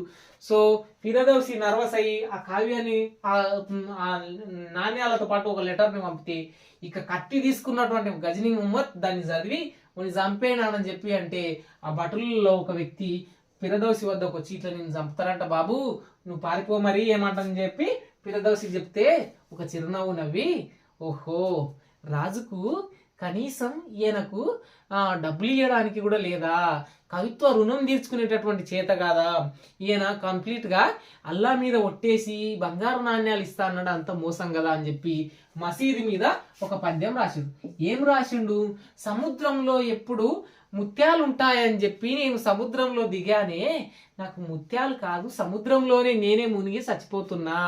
అంటే ఆ షానామా గ్రంథాన్ని రాయడం వల్ల నాకు బంగారం వస్తుంది, నా వంశం బాగుపడుతుంది అని నేను రాస్తే అక్కడ ముత్యాలు ఉన్నాయంటని చెప్పి నేను ఆ సముద్రంలో ఆ ముస్లిం సుల్తానుల గురించి రాస్తే నాకు చివరికి కత్తికి పెట్టి నా గొంతుకు వస్తుండ్రు కదా అని చెప్పి చిరునవ్వుతో రాసిందనమాట. ఇది ఫిరదౌసి అనేటటువంటి కావ్యం. నెక్స్ట్ ఏంటి, మస్తిష్కంలో లాబొరేటరీ. ఇది సిలబస్ లోనే అత్యంత టఫ్ లెసన్, కానీ ఈ లెసన్ లో మీకు సారాంశం అనేటటువంటిది ఏమీ లేకుంటుంది, చాలా ఈజీ సారాంశం మస్తిష్కంలో లాబొరేటరీ. సో మస్తిష్కంలో లాబొరేటరీ అనేటటువంటిది ఎవరు రాసిండ్రు అయ్యా అంటే మీకు దాశరథి గారు రాయడం జరిగింది. దాశరథి గారు తెలుసు కదా, నా తెలంగాణ కోటి రతనాల వీణ అని చెప్పి ఇప్పటికే వీడియోలు ఎంత అయింది కాబట్టి అట్లా స్పీడ్ చెప్తా. దాశరథి గారు నా తెలంగాణ కోటి రతనాల వీణ అని చెప్పి రాసిండు. ఆ తర్వాత 1977లో ఈయన అప్పటి నుంచి 1983 వరకు ఆంధ్రప్రదేశ్ చివరి మరియు ప్రథమ ఆస్థాన ఆస్థాన కవి. ఈయన ఏమేం రచనలు చేసిండు? అగ్నిధార మరియు రుద్రవీణ, రుద్రవీణ, కవితాభిషేకం మరియు మహోద్రోదయం, తిమిరంలో సమరం, ఇటువంటి రచనలు చేసిండు. సో తిమిరంలో సమరం అనేటటువంటి రచనకు గాను ఈయనకు కేంద్ర సాహిత్య అకాడమీ రావడం జరిగింది. ప్రస్తుత పాఠ్యాంశం పునర్నవం అనేటటువంటి కావ్యం నుంచి తీసుకోవడం జరిగింది. సో ఇది కొత్త ఆధునికమైనటువంటి కవిత్వం. సో దీని గురించి అందరూ పొగిడిరు అనమాట. సో అందుకోసం మనకి ఈ లెసన్ లో ఇచ్చిండ్రు. ఇక్కడ లెసన్ టైటిల్ ఏంటి? మస్తిష్కంలో అంటే మెదడులో. ఇక్కడ ఈ లెసన్ లో మస్తిష్కం అంటే మనస్సులో, ల్యాబొరేటర్ అంటే ల్యాబ్, మన ప్రయోగశాల ఉంటుంది కదా. సో మనస్సులో ప్రయోగశాల అన్నట్లు అర్థం అనమాట. సో దశరథి గారు నా తెలంగాణ కోటి రతనాల వీణ అన్నటువంటి వ్యక్తి, నిజాం నవాబును వ్యతిరేకించినటువంటి వ్యక్తి, మరియు తెలంగాణ రైతులదే అని చెప్పి తెలంగాణ సాయుధ పోరాటంలో పాల్గొన్నటువంటి వ్యక్తి, ఆంధ్ర మహాసభల్లో పాల్గొన్నటువంటి వ్యక్తి, గాలి గీతాలను రాసినటువంటి వ్యక్తి, యాత్రా స్మృతి అనేటటువంటి రచన చేసినటువంటి వ్యక్తి, సినిమా పాటలు రాసినటువంటి వ్యక్తి, 1977 నుంచి 1983 వరకు ఆంధ్రప్రదేశ్ రాష్ట్ర చివరి మరియు ప్రథమ ఆస్థాన కవిగా ఉన్నటువంటి వ్యక్తి, మరియు అదే విధంగా తిమిరంలో సమరం అనేటటువంటి రచనకు గాను కేంద్ర సాహిత్య అకాడమీ అవార్డు రావడం జరిగింది. ప్రస్తుత పాఠ్యాంశం పునర్నవం అనేటటువంటి కావ్యం నుంచి తీసుకోవడం జరిగింది. సో ఇక్కడ దీన్ని మనం డివైడ్ చేసుకోవాలి. మస్తిష్కంలో అనేటటువంటి ఇది ఉంది కదా. సో కవి ఏం చెప్తున్నాడంటే కొత్త పోకడలు అనేటటువంటిది ఈ కవిత్వం ఎట్లా స్టార్ట్ అవుతుంది? దుఃఖం నుంచి స్టార్ట్ అవుతుంది. ఈ కవిత్వం దుఃఖం నుంచి స్టార్ట్ అయ్యి ఆశావాదం అనేటటువంటిది పెంపొందిస్తుంది. సో దుఃఖం నుంచి ఆశావాదం వైపు వస్తున్నటువంటి మస్తిష్కంలో ల్యాబొరేటరీలో ఏం చెప్తున్నాడంటే, మస్తిష్కంలో ల్యాబొరేటరీ అంటే మనస్సులో ల్యాబొరేటరీ. ఇక్కడ నుంచి నా దారులు చాలా ఉన్నాయి. ఇక్కడ నుంచి దారులు ఎన్ని ఉన్నాయంటే చాలా ఉన్నాయి. సో ఒకటి పురాణాలకు సంబంధించి మొహెంజోదారో అంటే ఏంటి? ఇండస్ వ్యాలీ సివిలైజేషన్ అనమాట. అంటే సింధు నాగరికతకు సంబంధించి అట్లా పురాణాలకు తవ్వి చూస్తావా? నువ్వు పురాణాలకు తవ్వి చూస్తే పొరలుగా ఉంటుంది మొహెంజోదారో లాగా అని చెప్తున్నాడు. అదే విధంగా ఇక్కడి నుంచి నా దారి మా ఇంటి వైపు ఉంది. ఇక్కడ నుంచి నా దారి అంటే ఈ మనస్సు ఏదైతే ల్యాబొరేటర్ ఉంది కదా, మనం కళ్ళు మూసుకొని మనం ఆలోచిస్తే అమెరికా కూడా అవుతాం. అట్లా కవి కూడా ఏం చెప్తున్నాడు? కొత్త భావంతో ఈ కవిత్వాన్ని ఆలోచిస్తూ మొదట దుఃఖం నుంచి ఆశావాదం వైపు రేపటి తరం కొత్తగా ఉంటుందని చెప్పి ఈయననే కదా ఆ చల్లని సముద్ర గర్భం దాచిన బాణాలెన్నో కడుపు కోతతో ఉన్నటువంటి ఆ నవయుగం, ఆ కొత్త నవయుగం ఎప్పుడు వస్తుందో అనేటటువంటి కాన్సెప్ట్ లో ఆలోచించినటువంటి వ్యక్తిగా దాశరథి. సో అదే కాన్సెప్ట్ మనస్సులో తన ల్యాబొరేటరీ నుంచి ఇక్కడ నుంచి నేను మొహెంజోదారో వైపు వెళ్ళొచ్చు, ఇక్కడ నుంచి నా ఇంటి వైపు వెళ్ళొచ్చు, ఇక్కడ నుంచి నేను తాజ్మహల్ వైపు వెళ్ళొచ్చు. తాజ్మహల్ ఆ ప్రేమకు అనుగుణంగా షాజహాన్ రాశాడే, ఆ షాజహాన్ రాస్తే ఆ పనిచేసినటువంటి వాళ్ళ గురించి ఆలోచించావా? అక్కడికి కూడా నీకు దారింది, అది తీసుకుంటావా? పోనీ డార్విన్ వేసినటువంటి బయాలజీ వైపు కూడా వెళ్ళొచ్చు. పెన్సిల్కు కొనా ముక్కులో ఉండేటటువంటి ఎలక్ట్రాన్ల వైపు కూడా నువ్వు వెళ్ళొచ్చు. ఈ దారులు అనేటటువంటి దుఃఖం నుంచి ఆశావాదం వైపు ఉన్నాయంట. ఏమేమి ఉన్నాయి? కొత్త భావజాలంతో కవిత్వం రాసిండు మస్తిష్కంలో ల్యాబొరేటరీ. సో ఆ మస్తిష్కంలో ల్యాబొరేటరీ అనేటటువంటిది ఏ విధంగా ఉన్నది అంటే మొహెంజోదారో వైపు వెళ్ళొచ్చు, మరియు ఆశావాదం వైపు అనేటటువంటిది వెళ్ళి నా ఇంటి వైపు వెళ్ళొచ్చు, తాజ్మహల్ వైపు వెళ్ళొచ్చు, ఎటువైపు అయినా నేను వెళ్ళొచ్చు. అవన్నీ ఈ కవిత్వంలో ప్రస్ఫుటంగా ఉన్నాయి. అంటే మనిషి పురోగతి ఎట్లా ఉంటుంది, ఎలక్ట్రాన్ల గమనం ఎట్లా ఉంది, చంద్రగ్రహణం లాగా అంటే ఒక ఎలక్ట్రాన్లు 6 ఎలక్ట్రాన్లు ఎట్లా ఉంటాయి, కొత్త తరంలోకి వచ్చే విధంగా డార్విన్ సిద్ధాంతాలకు అనుగుణంగా కొత్త తరంలోకి వస్తావా, పాత తరంలోకి వస్తావా, మొహెంజోదారో పొరల వైపు వెళ్తావా, ఎట్లా వెళ్తావు, ఎట్లా వెళ్ళిన సరే ఎక్కడ వెళ్ళిన సరే రాజుల కింద రైతులది తివాచీలలాగా బతుకులు పరిచి ఉన్నాయే. ఇది సందర్భ వాక్యం. సో తివాచీల లేక పరిచి ఉన్నాయే, అటువైపు వెళ్తావా ఎటువైపు వెళ్తావా అని చెప్పి చెప్తున్నాడు అనమాట. సో ఇది మస్తిష్కంలో ల్యాబొరేటరీ.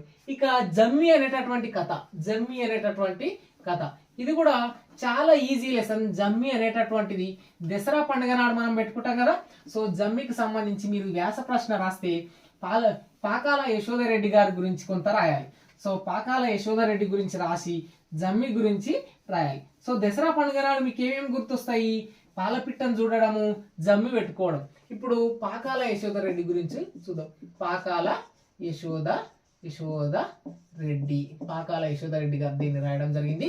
జమ్మి అనేటటువంటి దీన్ని బంగారం అని చెప్పి పిలుస్తాం అనమాట తెలంగాణలో. సో టీజీలో బంగారం అని చెప్పి పిలుస్తాం. సో పాకాల యశోద రెడ్డి గారు మహబూబ్ నగర్ కు సంబంధించినటువంటి మహబూబ్ నగర్ జిల్లా బిజినేపల్లిలో జన్మించడం జరిగింది. మరియు ఈమె మా ఊరి ముచ్చట్లు ఎచ్చమ్మ కథలు అనేటటువంటి కథలను రాయడం జరిగింది. అదే విధంగా తెలంగాణలో ఉన్నటువంటి తొలితరం మహిళా కథ రచయిత్రి ఆకాశవాణిలో తెలంగాణ భాషలో మాట్లాడి తెలంగాణ మాండలికంలోనే ఈ జమ్మి కథ కూడా ఉంటది. సో పాకాల యశోద రెడ్డి గారు బిజినేపల్లి మహబూబ్ నగర్ లో జన్మించడం జరిగింది. మా ఊరి ముచ్చట్లు ఎచ్చమ్మ కథలు రాయడం జరిగింది. అట్లాగే హరివంశాలు నా వాయిస్ మాత్రమే డౌన్ అవుతుందబ్బా, నా ఎనర్జీ డౌన్ అవుతలేదు బాయ్ సాబ్, మీరు ఈజీగా ఇంకుంటవచ్చు. హరివంశాలు అనేటటువంటి దాని మీద పిహెచ్డి చేసింది. ఉస్మానియా యూనివర్సిటీలో ప్రొఫెసర్ లాగా పనిచేసింది. తెలుగు శాఖ మహిళా అధ్యక్షురాలు పనిచేసింది. అదే విధంగా ఎచ్చమ్మ కథలు ఈ దాంతో పాటు మా ఊరి ముచ్చట్లు రేడియో ధారావాహికగా చేసింది అనమాట. సో బిజినేపల్లిలో పుట్టినటువంటి పాకాల యశోదరెడ్డి మా ఊరి ముచ్చట్లు ఎచ్చమ్మ కథలు ఇటువంటి రచనలు చేస్తూ తెలంగాణ భాషా మాండలికాన్ని చైతన్యపరిచింది. హరివంశాల మీద పిహెచ్డి చేసింది. ఉస్మానియా యూనివర్సిటీ తెలుగు ఆచార్యునిగా కూడా పనిచేయడం జరిగింది. సో జమ్మి అనేటటువంటిది ఏంటంటే, ఇప్పుడు ఫిదా సినిమా చూసారు మీరు. ఫిదా సినిమా చూస్తే హీరోయిన్ సాయి పల్లవి ఇంటికాడ ఉంది. వాళ్ళ అక్కని అమెరికాకి ఇచ్చిండ్రు, వాళ్ళ అక్క బావ. సో ఇక్కడ అక్క బావ ఎవరంటే ముక్తా మరియు రఘు అనేటటువంటి వ్యక్తులు ఉన్నారు. సో ఇప్పుడు సాయి పల్లె అయినటువంటి గ్రామంలో ఉన్నటువంటి చెల్లెలు ఎవరైతే ఉన్నారో ఆమె వాళ్ళ అక్కకి ఒక ఉత్తరాన్ని రాసి అందులో జమ్మి పండుగ ఎట్లా జరిగింది, దసరా పండుగ ఎట్లా జరిగిందని, వాళ్ళ అక్క అమెరికాలో ఉండే కదా, విలేజ్ లో లేదు కదా, అక్కకు ఆ జమ్మి పండుగ ఎట్లా జరిగింది, అలాయి బలాయి కార్యక్రమం ఎట్లా జరిగింది, చెరువు కట్ట వద్ద నుంచి జమ్మిని ఎట్లా కోసుకొని వచ్చిండ్రు గ్రామస్తులు అని చెప్పి చెప్పిందనమాట. సో అక్క అని చెప్పి ఆ ఉత్తరంలో రాసింది. సో అక్క అప్పట్లాగా లేదే, గ్రామ వాతావరణం అంతా అప్పట్లాగా లేకుండా ఇప్పుడు పెద్దోడు చిన్నోడు అని లేకుండా ఆ వడ్డెర రాజ్యం గారిని సర్పంచ్ చేసిన అక్క, ఈ గ్రామంలో ఇప్పుడు సమానతలు వస్తున్నాయి అక్క అని చెప్పి ఉత్తరం రాస్తే ఆమె అమెరికాలో ఉంది కదా, బాధపడుతూ చదువుతుంటే ఇంట్లోకి ముక్తా అంటూ ఆమె భర్త అయినటువంటి రఘు వచ్చిండనమాట. వచ్చి తన మరదలు రాసినటువంటి ఉత్తరం ఉంది కదా, వాళ్ళ అక్క చదువుతుంది కాబట్టి ఏంటిది అదంటే ఉత్తరం అంటే మా చెల్లెలు రాసిందంటే, ఆయనకు తెలంగాణ భాష అంటే పిచ్చి, తెలుగోడు కాదు కాబట్టి తెలంగాణ భాష అంటే చాలా ఈజీ అర్థం చేసుకున్నాలంటే వినాలంటే ఆయనకు చాలా ప్రేమ. సో వాళ్ళ మరదలు రాసింది మీనికెళ్ళి, సో వాళ్ళ ఆయన భార్య చదువుతుంటే ఆయన వింటున్నాడు అనమాట. సో అందులో ఆమె ఏమేమి రాసిందంటే, అలాగే ఇలా ఈ కార్యక్రమంలో సీరియల్ అంటే ఆడోళ్ళు ఎంత సింగారించుకుంటారే అక్క, ఈ సీరియల్ సింగారించుకొని మొగోళ్ళు ఆడోళ్ళు అందరు కలిసికట్టుగా గుంపుగా చెరువు కట్ట కాడికి పోయిండ్రు. పోతే ఈ హెచ్చు తగ్గులు లేకుండా రాజ్యంగాడు సర్పంచ్ అయ్యిండు కాబట్టి ఆడికి వెళ్ళినాక ఆ జమ్మి దింపుకొని చేతుల్లో పెట్టుకొని అలాయబలాయి కార్యక్రమం తీసుకున్నాక పెద్ద మనుషులంతా మాట్లాడుతున్నారక్క. అందులో ఉబుసం ఆలేక మల్లేశంగాడు ఏమన్నాడంటే, సమానం వచ్చింది కదా మన అందరికి, కాపోడు కర్ణమోడు పెద్ద కులస్తుడు వెళ్తుండే ఇన్ని దినాలు, ఇప్పుడు మనోడు సర్పంచ్ అయ్యిండు కదా అని చెప్పి అంటే, అందుట్లోనే ఇంకో వ్యక్తి పైకి వేస్తాడనమాట, యాదయ్య అనేటటువంటి వ్యక్తి.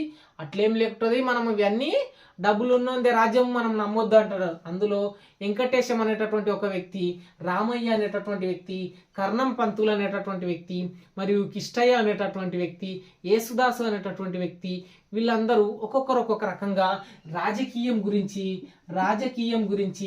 మరియు విద్య గురించి చైతన్యం గురించి, ప్రజల గురించి, సమానత్వం గురించి వీళ్ళందరూ జమ్మి పెట్టుకొని మాట్లాడుకుంటూ అలై బలై తీసుకుంటారు అనమాట. సో మీరు ఈ సారాంశం రాస్తే ఏ క్వశ్చన్ వచ్చినా ఒకటే సారాంశం, కానీ అందులో పాత్రలు అని చెప్పి ముక్తా, రఘు మరియు ఆమె చెల్లెలు మరియు వెంకటేశము, మల్లేశము, రాజ్యము, ఆ తర్వాత కిష్టయ్య, ఆ తర్వాత కొంతమంది కర్ణము, కొంతమంది పేర్లు మెన్షన్ చేయాలన్నమాట. ఇది జమ్మి అనేటటువంటి కథ. ఇక నెక్స్ట్ సమాధి స్థలం అనేటటువంటి కథను చూసినట్లయితే దీనిని పోట్లపల్లి రామారావు గారు రాయడం జరిగింది. సో పోట్లపల్లి రామారావు గారు రాయడం జరిగింది. పోట్లపల్లి రామారావు గారు రాసినటువంటి జైలు అనేటటువంటి కథల సంపుటి నుంచి దీన్ని తీసుకోవడం జరిగింది. పోట్లపల్లి రామారావు దీన్ని దేని నుంచి తీసుకోవడం జరిగింది అంటే జైలు అనేటటువంటి కథల నుంచి తీసుకోవడం జరిగింది. ఈయన చాలా తక్కువ చదువుకున్నా సరే ఉర్దూ, తెలుగు, హిందీ వివిధ భాషల్లో పండితుడు. మరియు ఈయన కూడా కాళోజీ నారాయణరావు చేత ప్రభావితమైండు. కాళోజీ రామేశ్వరరావు చేత ఈయన సాహిత్యంలోకి వచ్చిండు. ఆ విధంగా జైలు అనేటటువంటిది 1945లో రాయడం జరిగింది. సో అది స్వతంత్రం రాకనే ఉంది కదా. సో ఆ టైం పీరియడ్లో ఎట్లా ఉంది వాతావరణం అనేటటువంటి దాని గురించి ఈ కథ ఉండడం జరుగుతుంది. ఈ సమాధి స్థలం అనేటటువంటిది ఏమిటి గురించి ఉంటుంది అయ్యా అంటే ఒక శిశువు చనిపోతే ఆయనను ఖననం చేయడానికి సమాధి స్థలంలో అట్లీస్ట్ కొంత ఖాళీ ప్రాంతం కూడా లేదు అనేటటువంటిది. అంటే మనిషి చనిపోయిన తర్వాత అసమానత ఇంకా ఉంటుంది. పెద్దోడు, చిన్నోడు, పైసలున్నోడు, దాని ఎక్క కులం తక్క కులం మతం అని బ్రతుకున్నప్పుడే కాదు చనిపోయినప్పుడు కూడా ఒక నిర్భాగ్యుడైనటువంటి ఒక చిన్న శిశువు చనిపోతే ఆ చిన్న శిశువు గింత చేతుల్లో పెట్టుకొని వెళ్తున్నటువంటి ఆ శిశువు కూడా సమాధి స్థలంలో కాసింత జాగలేకపోయింది అని చెప్పి పోట్లపల్లి రామారావు గారు హృదయ విదారకంగా రాస్తాడనమాట. సో ఇక్కడ రచయిత ఫ్లాష్ బ్యాక్ లాగా రాస్తాడనమాట. సో తను ఒకసారి చిత్రశాలకు వెళ్తాడు. వీళ్ళంతా మనుషులు చనిపోయినప్పుడు ఇటు ఉంటారు. చనిపోయిన మనుషుల గురించి ఎవరు అడుగుతారు? కానీ మనిషి చావు గురించి మర్చిపోతాడు. కానీ చావు మనిషిని ఎందుకు మర్చిపోదు? ఇట్లా దీర్ఘంగా ఆలోచిస్తే ఒకరోజు ఆ వీధుల్లో, ఆ నగరంలో ఒక ఆమె తన చనిపోయినటువంటి బిడ్డను ఎత్తుకొని దీనంగా ఒకతే వస్తే ఆమె ఒకతే వస్తుంది కదా, ఎవరు లేనట్లున్నారు అని చెప్పి బాధతో, దుఃఖంతో రచయిత ఆమె వైపుగా వెళ్తాడు. వెళ్ళి ఎవరమ్మా ఇతడు, నీ కొడుకేనా అంటని అడుగుతాడు. ఎవరైతే ఎందుకు బాబు అని అంటారు. నీ కొడుకేనా అని అడుగుతున్నా అంటే నా కొడుకే. మరి ఎలా చనిపోయాడు అంటే ఒక రాక్షసుడి చేతిలో. రాక్షసుడు ఎవడు? నీ కొడుకేనా అంటే నా కొడుకు దేవత. మరి ఎట్లా చనిపోయిందంటే ఓ శ్రీమంతుడి కొడుకుకు పాలివ్వడం చేత. మరి నీ కొడుకుకి ఎందుకు ఇవ్వలేవు అంటే ఇస్తే నేను కూడా చనిపోయేదాన్ని అని చెప్పి, అంటే వాళ్ళ పేదరికం, ఆ దుఃఖం, ఆ అసమానతల గురించి పోట్లపల్లి రామారావు చెప్తున్నాడు అనమాట. చెప్తే ఆ శిశువుని ఎత్తుకొని ఆ సమాధి స్థలంలోకి ఆ స్త్రీ మరియు రచయిత ఇద్దరు సమాధి స్థలంలోకి వెళ్తే అక్కడ కాటికాపరి గుణపం పట్టుకొని గుర్రుమని నిద్రపోతూ ఉన్నాడు అనమాట. నిద్రపోతే వాళ్ళని పట్టించుకున్నాడు. వాళ్ళు సమాధుల స్థలంలోకి పోతే మొదట ధనికుల గోరి పెద్దగా ఉన్నాయి. మీరు హెడ్డింగ్లు పెట్టి రాయాలి. ధనికుల గోరి పెద్ద స్థలాలు అన్ని ఆక్రమించినట్లు ఉన్నాయి. ఆ స్థలాల్లో ఖాళీ ప్రాంతమే దొరకలేదు. కొంచెం దూరం వెళ్ళాక మేజర్లు అంటే ఆర్మీలో పనిచేసినటువంటి వాళ్ళు బ్రతుకున్నప్పుడు యుద్ధాలు చేసినారు. ఇప్పుడు కూడా యుద్ధమా అన్నట్లు చుట్టూ వలయంలాగా కంచెలను పెట్టుకున్నారు. ఇంకా ధనవంతులు మత గురువుల్లో తనైతే చుట్టూ పూల చెట్లు ఉండి పెద్ద స్థలాన్ని ఆక్రమించిండ్రు.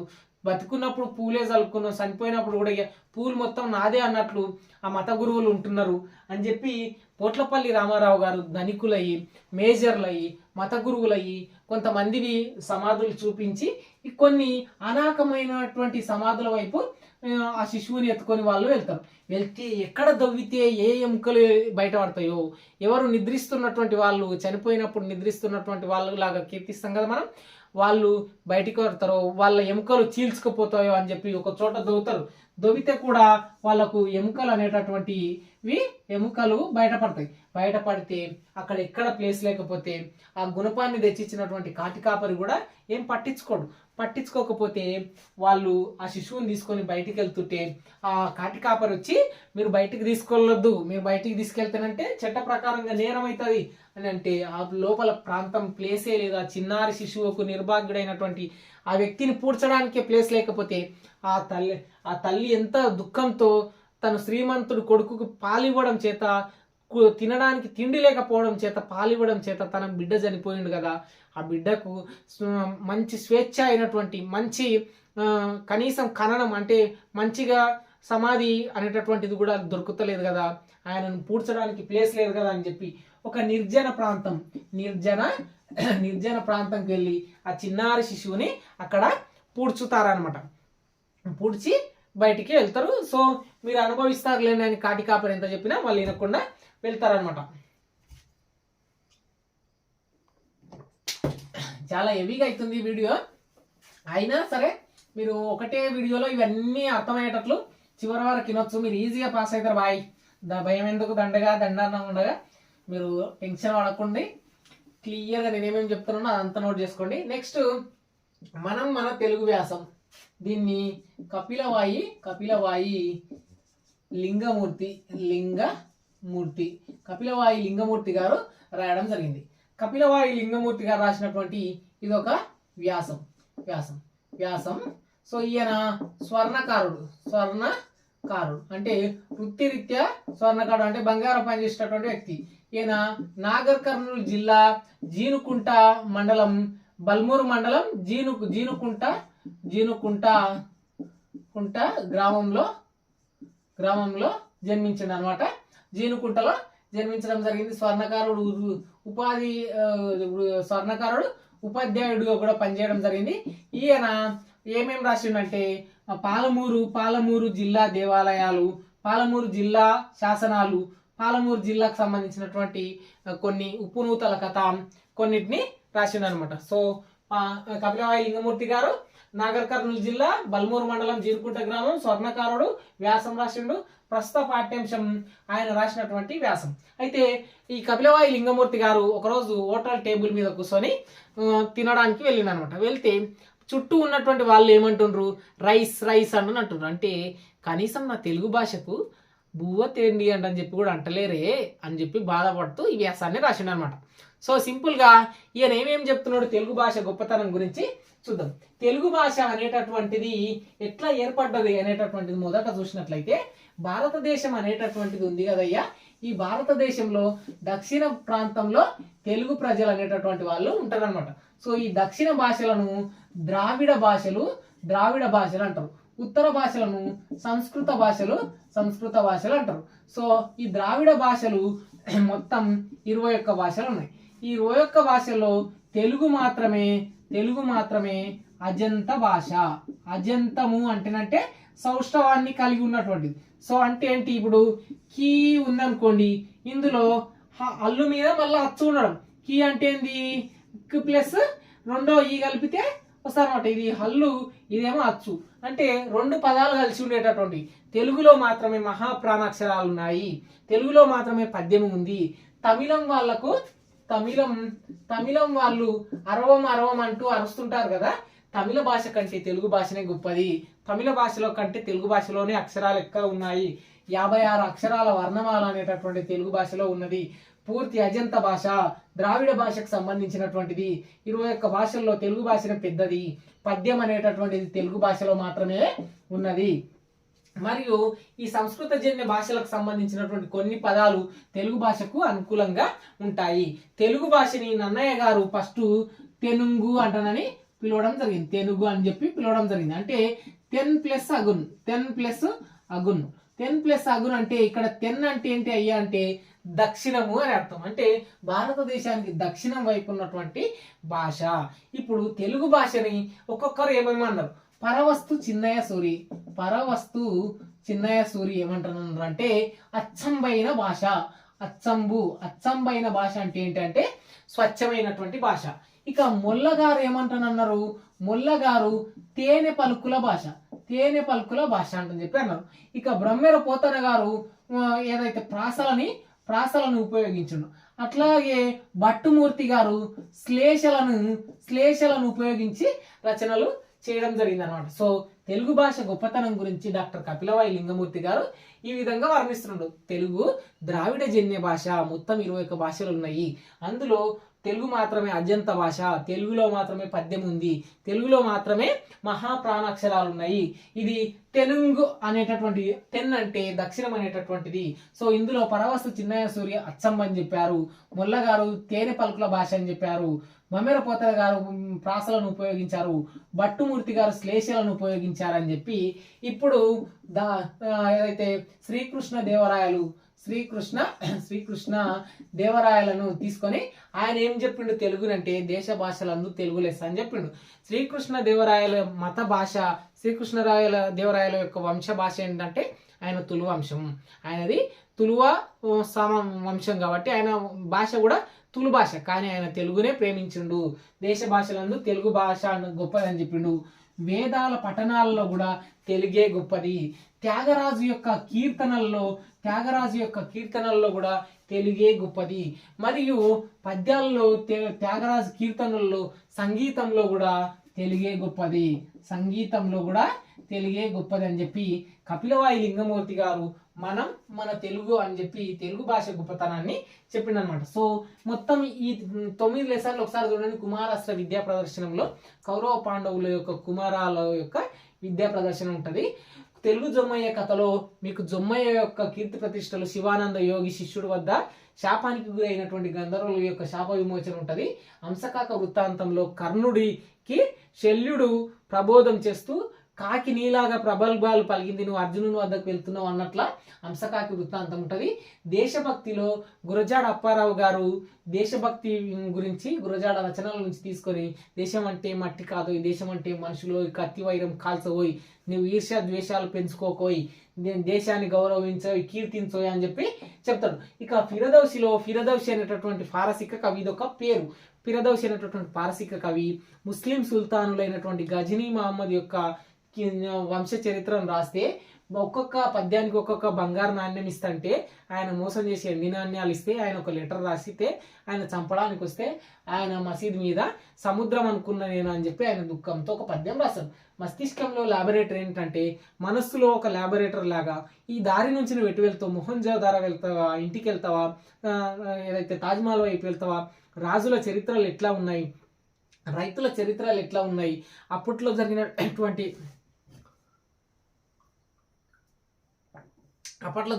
యుద్ధాలు ఎట్లా ఉన్నాయి. సో ఇప్పుడున్నటువంటి బయాలజీ అయినటువంటి డార్విన్ చరిత్రలోకి వెళ్ళు, నువ్వు ఇప్పుడున్నటువంటి ఎలక్ట్రాన్ల చరిత్రలోకి వెళ్ళాలని చెప్పి చెప్తున్నాను అనమాట. ఇక తెలుగు వాక్యం మరియు ప్రచార మాధ్యమాలు మరియు వికీపీడియా పరిచయం అనేటటువంటి లెసన్లను చూసినట్లయితే ఇప్పటికే వీడియో చాలా లెంత్ అవుతుంది. ఐ హోప్ నా వాయిసే చేంజ్ అయిపోయింది, 2 hours వచ్చిందా మరి ఐ థింక్. సో నేనేం ఎడిటింగ్ చేయను, ఎక్కడ ఏం కట్టింగ్ ఏమి ఉండదు. ఈ ఫిరదౌసి లెసన్ కాడ నేను బోర్డు దుడుపుతున్నప్పుడు కరెంట్ పోయింది అనమాట, అంతే.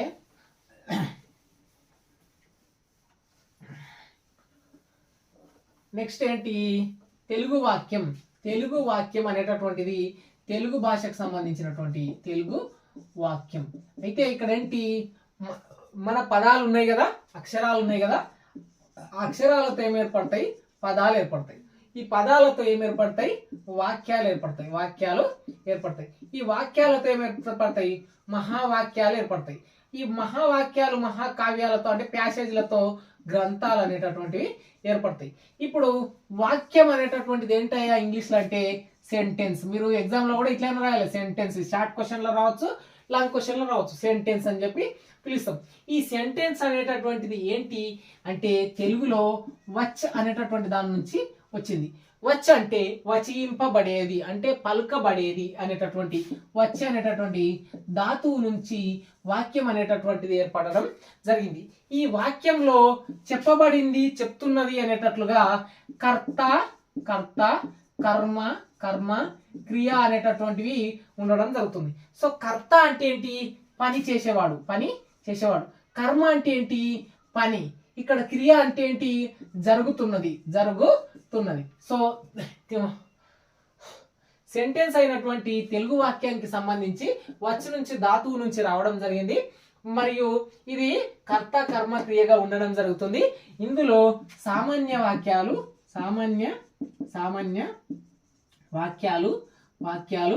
సంశ్లిష్ట వాక్యాలు మరియు సంయుక్త వాక్యాలు ఉండడం జరుగుతుంది. సో తర్వాత కర్తరి వాక్యం, కర్మని వాక్యం అనేటటువంటి ఉంటాయి. మిగిలిన వాక్యాలు ఇప్పుడు ప్రశ్నార్థక వాక్యం, అసమార్థక వాక్యం ఇట్లా ఉంటాయి అన్నమాట. ఈ వాక్యాల్లో సమాపకంగా ఉండే క్రియలు ఉంటే ఇవి సమాపక క్రియలని, అసంపూర్ణంగా ఉంటే అసమాపక క్రియగా ఈ వాక్యాలు అనేటటువంటి ఏర్పడతాయి.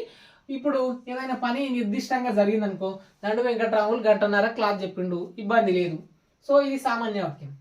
ఇప్పుడు సంశ్లిష్ట వాక్యం ఏంటి? దండు వెంకటరాములు క్లాస్ చెప్తూ దండు వెంకటరాములు నీళ్లు తాగాడు. సో ఇదేంటి? సంశ్లిష్ట వాక్యం. ఇప్పుడు సంయుక్త వాక్యం ఏంటి? రెండు సమ ప్రాధాన్యత కలిగినాయి కాబట్టి, అంటే దండు వెంకటరాములు క్లాస్ చెప్తూ నీళ్లు తాగాడు అంటే, సో ఇప్పుడు సామాన్య వాక్యం దండు వెంకటరాములు క్లాస్ చెప్తున్నాడు. సంశ్లిష్ట వాక్యం ఏంటి? దండు వెంకటరాములు క్లాస్ చెప్తూ నీళ్లు తాగాడు, క్లాస్ చెప్తున్నాడు, దండు వెంకటరాములు నీళ్లు తాగాడు. ఇప్పుడు సంయుక్త వాక్యం ఏంటి? దండు వెంకటరాములు క్లాస్ చెప్తూ నీళ్లు తాగాడు. అంటే ఇది ఉన్నది ఉన్నట్లు చెప్పడం, ఇవి రెండు సామాన్య వాక్యాలను కలపడం. అంటే దండు వెంకటరాములు క్లాస్ చెప్తున్నాడు, దండు వెంకటరాములు నీళ్లు తాగుతున్నాడు. సో ఇప్పుడు సంయుక్త వాక్యం ఏంటి? రెండు సమాన ధర్మాలను కలిగినటువంటిది. అంటే దండు వెంకటరాములు క్లాస్ చెప్తూ దండు వెంకటరాములు నీళ్లు తాగాడు అనేటటువంటిది అనమాట. సో ఇప్పుడు కర్తరి కర్మని వాక్యం ఏంటి? దండు వెంకటరాముల చేత ఈ బోర్డు రాయబడింది అంటే కర్మని వాక్యం. అంటే కర్మ ప్రాధాన్యంగా ఉంది కాబట్టి కర్మని అనేటటువంటిది ఏంది? బడింది. బడు అనేటటువంటి బడు బడు బడింది బడింది అనేటటువంటిది ఉంటది. ఇప్పుడు కర్తర్ ఏంటి? దండు వెంకటరాములు బోర్డు తూడుస్తున్నాడు అంటే ఏంటి? కర్తర్ ఏంటి? దండు వెంకటరాములు బోర్డు తూడుస్తున్నాడు అనేటటువంటిది ఏంటి? కర్తరి వాక్యం. దండు వెంకటరాములు రాశాడు, దండు వెంకటరాముల చేత రాయబడింది అంటే ఏంటి? కర్మని వాక్యం. ఇప్పుడు ప్రశ్నార్థక వాక్యం అంటే ఏంటిది? ఏదైనా ప్రశ్నలు వేస్తే, ఇప్పుడు దండు వెంకటరాములు క్లాస్ చెప్తూ ప్రశ్నలు వేశాడు అనేటటువంటిది. ఇప్పుడు నువ్వు ఎక్కడికి వెళ్తున్నావు అంటే అదొక ప్రశ్న, అది ప్రశ్నార్థక వాక్యం. సో ఇట్లా కొన్ని వాక్యాలు అనేటటువంటివి ఉంటాయి. వచ్చే అనేటటువంటి ధాతువు నుంచి ఏర్పడింది. సో వాక్యం అనేటటువంటిది కంప్లీట్గా ఏంటంటే సెంటెన్స్, ఇది అక్షరాల నుంచి ఏర్పడింది. దీంతో కావ్యాలు అనేటటువంటివి ఏర్పడతాయి అని చెప్పి ఈ తెలుగు వాక్యం గురించి కర్తరి కర్మని సామాన్య సంశ్లిష్ట సంయుక్త వాక్యాల గురించి రాయండి. ఇప్పుడు సంయుక్త వాక్యాలు అంటే ఒక పర్ఫెక్ట్ లైన్లో ఉన్నటువంటిది, సమాపక అసమాపక క్రియలు ఉన్నటువంటిది. సో సంశ్లిష్ట వాక్యం ఏంటి? రెండు సామాన్య వాక్యాలు కలిస్తాయి. దండు వెంకటరాములు క్లాస్ చెప్తూ దండు వెంకటరాములు నీళ్ళు తాగాడు. సో సంయుక్త వాక్యం ఏంటి? రెండు సమాన ధర్మాలు ఉన్నాయి కాబట్టి దండు వెంకటరాములు క్లాస్ చెప్తూ నీళ్ళు తాగాడు. సో ఇప్పుడు కర్తరి వాక్యం ఏంటి? దండు వెంకటరాములు బోర్డు తుడిపాడు. ఇప్పుడు కర్మని వాక్యం ఏంటి? దండు వెంకటరాముల చేత బోర్డు తుడపబడింది. బడు బడి అనేటటువంటి ధాతువులు వస్తే అది కర్మని వాక్యం. ఇప్పుడు ప్రసార మాధ్యమాలు. ప్రసార మాధ్యమాలు. ఇప్పుడు ప్రచార మాధ్యమాలు అయ్యా ఏంటి అయ్యా అంటే, ఇప్పుడు మనకు టీవీ ఉంది, సెల్ ఫోన్ ఉంది, రేడియో ఉంది. టీవీ, రేడియో, సెల్ ఫోన్ ఇవన్నీ ఉన్నాయి. సో ఇవన్నీ కాకుండా మళ్ళా వార్తాపత్రికలు, టెలిగ్రాఫ్లు, టెలిఫోన్లు మరియు మ్యాగజైన్లు, అదేవిధంగా ఉత్తరాలు, ఇటువంటివి పోస్టర్లు ఇవన్నీ ఉన్నాయన్నమాట. అయితే ప్రచార మాధ్యమాలంటే ప్రింటెడ్ మీడియా, ప్రసార మాధ్యాలంటే వాయిస్ లేదా వీడియోతోని చూపించేవన్నమాట. సో ఇప్పుడు పూర్వం నుంచి, ఎప్పటి నుంచి? సుమారు 1879-80 కాలంలో మధ్య టెలిగ్రాఫ్ అనేటటువంటిది రావడం జరిగింది. ఇప్పటికే నా వల్ల అయితలేదు, అయినా సరే నేను మూవ్ అని అవుతున్నా, మీకు అది తెలిసిపోతుంటుంది. కానీ ఇంకా కంక్లూడ్ చేద్దామని చెప్తున్నా. 1879-1880 మధ్య కాలంలో టెలిగ్రాఫ్లు అనేటటువంటివి విస్తృతపరిచినాయి. అదేవిధంగా టెలిఫోన్లు అనేటటువంటిది అలెగ్జాండర్ గ్రహంబెల్ గారు కనుగొనడం జరిగింది. ఈయన కనుగొన్న తర్వాత 1980 దశాంకంలో భారతదేశంలో టెలికాం విప్లవం రావడం జరిగింది. సో ఓవరాల్ గా ప్రచార మాధ్యమాలు అంటే ఏంటి? టీవీ, రేడియో, సెల్ ఫోన్, వినోదం కార్యక్రమాలు, వార్తలు, టెలిగ్రాఫ్లు, టెలిఫోన్లు, ఇటువంటివన్నీ ప్రచార మాధ్యమాలు, రేడియో అటువంటివి. సో ఇందులో ఎవల్యూషన్ చూద్దాం. మనం వార్తాపత్రికలు అనేటటువంటివి చూసినట్లయితే గూఢాచారులతో వార్తలను పంపించుకునేవారు రాజులు. సో వాళ్ళని మనం ఏమంటాం? వార్తాహరులు అని చెప్పి గుర్రాల మీద మొదట వాడేవాళ్ళు. ఆ తర్వాత ఎవరైతే జాన్ గుటెన్బర్గ్ అనేటటువంటి వ్యక్తి అచ్చు యంత్రాన్ని కనుక్కున్న తర్వాత దళసరి కాగితాల మీద ఏవైతే ప్రింట్ తీయడం అనేటటువంటిది, అచ్చు వేయడం అనేటటువంటిది జరిగింది. సో దీన్ని మనం ఏమంటాం అయ్యా అంటే, అచ్చు వేసి ఇచ్చేదాన్ని సాంప్రదాయక ఏదైతే ప్రచార మాధ్యమాలు. అయితే దీంట్లో వేగం అనేటటువంటిది తక్కువ. ఇప్పుడు నువ్వు లెటర్ రాసి మీ ఎవరికో లవర్కి ఇస్తున్నావు. సో దాంట్లో వేగం అనేటటువంటిది తక్కువ, కానీ ఖచ్చితత్వం, ఇప్పుడు మీ లవర్కి నీ రైటింగ్ అనేటటువంటిది తెలుసు కాబట్టి నువ్వు లెటర్ ఇస్తారంటే అది నీదేనా కాదా లేట్ అయినా సరే ఆడు వాని చేతులతో రాసిండని అప్పుడు ఉంటుంది. బేబీ నేనే అన్నని నువ్వేమో రాసింటావు కదా, అదంతా ఏంటి నీ సొంత చేతులతో రాసిందని ఆమె గుర్తుపడుతుంది, పర్ఫెక్ట్ ఉంటుంది. కానీ వేగం ఎక్కువైనా సరే డిజిటల్ మీడియా ఏదైతే మీడియా నుంచి పంపిస్తే అది ఫేక్ కూడా కావచ్చును. సో అట్లా సాంప్రదాయక దాంట్లో ఉపయోగం ఏంటి, ఖచ్చితత్వం అనేటటువంటిది ఉండడం జరుగుతుంది. ఈ ప్రచార మాధ్యమాలను ఇప్పుడు మనం మీడియా, ప్రింట్ మీడియా, ప్రింట్ మరియు డిజిటల్ మీడియా అని చెప్పి అంటున్నాం. సో అదే విధంగా ఈ ప్రచార మాధ్యమాల ద్వారా మనిషి యొక్క ఎవల్యూషన్ అనేటటువంటిది ఎక్కడొచ్చిందంటే నాటకాల ద్వారా వచ్చింది. ఈ నాటకాల నుంచి ఏమొచ్చినాయి, సినిమాలు అనేటటువంటివి రావడం జరిగింది. నాటకాలు మరియు సినిమాలు అనేటటువంటివి రావడం జరిగింది. సో ఈ నాటకాలు సినిమాల ద్వారా ఈ 1878, 79, 80 దశాంకంలో టెలిగ్రాఫ్ అనేటటువంటిది రావడం జరిగింది. మరియు భారతదేశంలో బ్రిటిష్ వారు తమ సైనికుల కోసము ఈ టెలిగ్రాఫ్లను ఉపయోగించడం జరిగింది. ఇది మొట్టమొదట విద్యుత్తో నడిచేది. అయితే దీన్ని డల్హౌసీ అనేటటువంటి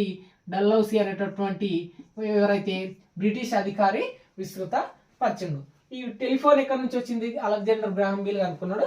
భారతదేశంలో 1980 రాజీవ్ గాంధీ టైం పీరియడ్ నుంచి టెలికాం విప్లవం రావడం చేత మీడియా, ఫోన్లు అనేటటువంటి విస్తృత పరిచయం. ఇది ప్రచార మాధ్యమాలు.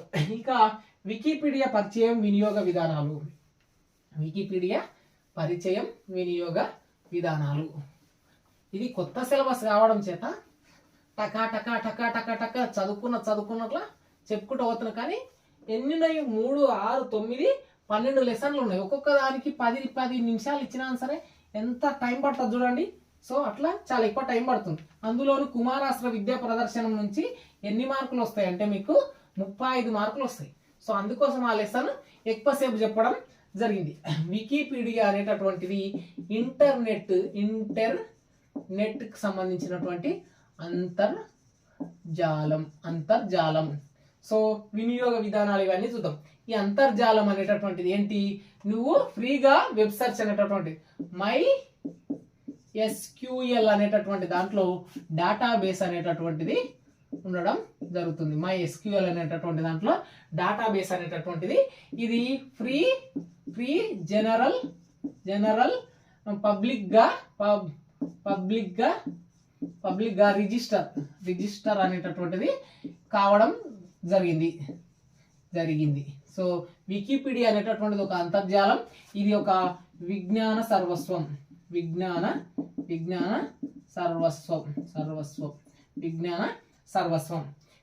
ఇది ఎప్పుడు ఏర్పడిందంటే 2000 సంవత్సరంలో ఏర్పడింది.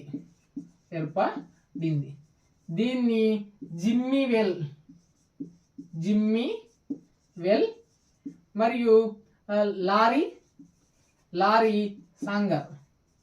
సాంగర్ అనేటటువంటి వ్యక్తులు దీన్ని న్యూపెడియాగా మొదట స్టార్ట్ చేసింది. ఈ న్యూపెడియా కొంతకాలం తర్వాత 2003 సంవత్సరంలో ఏదైతే వీకీ అనేటటువంటి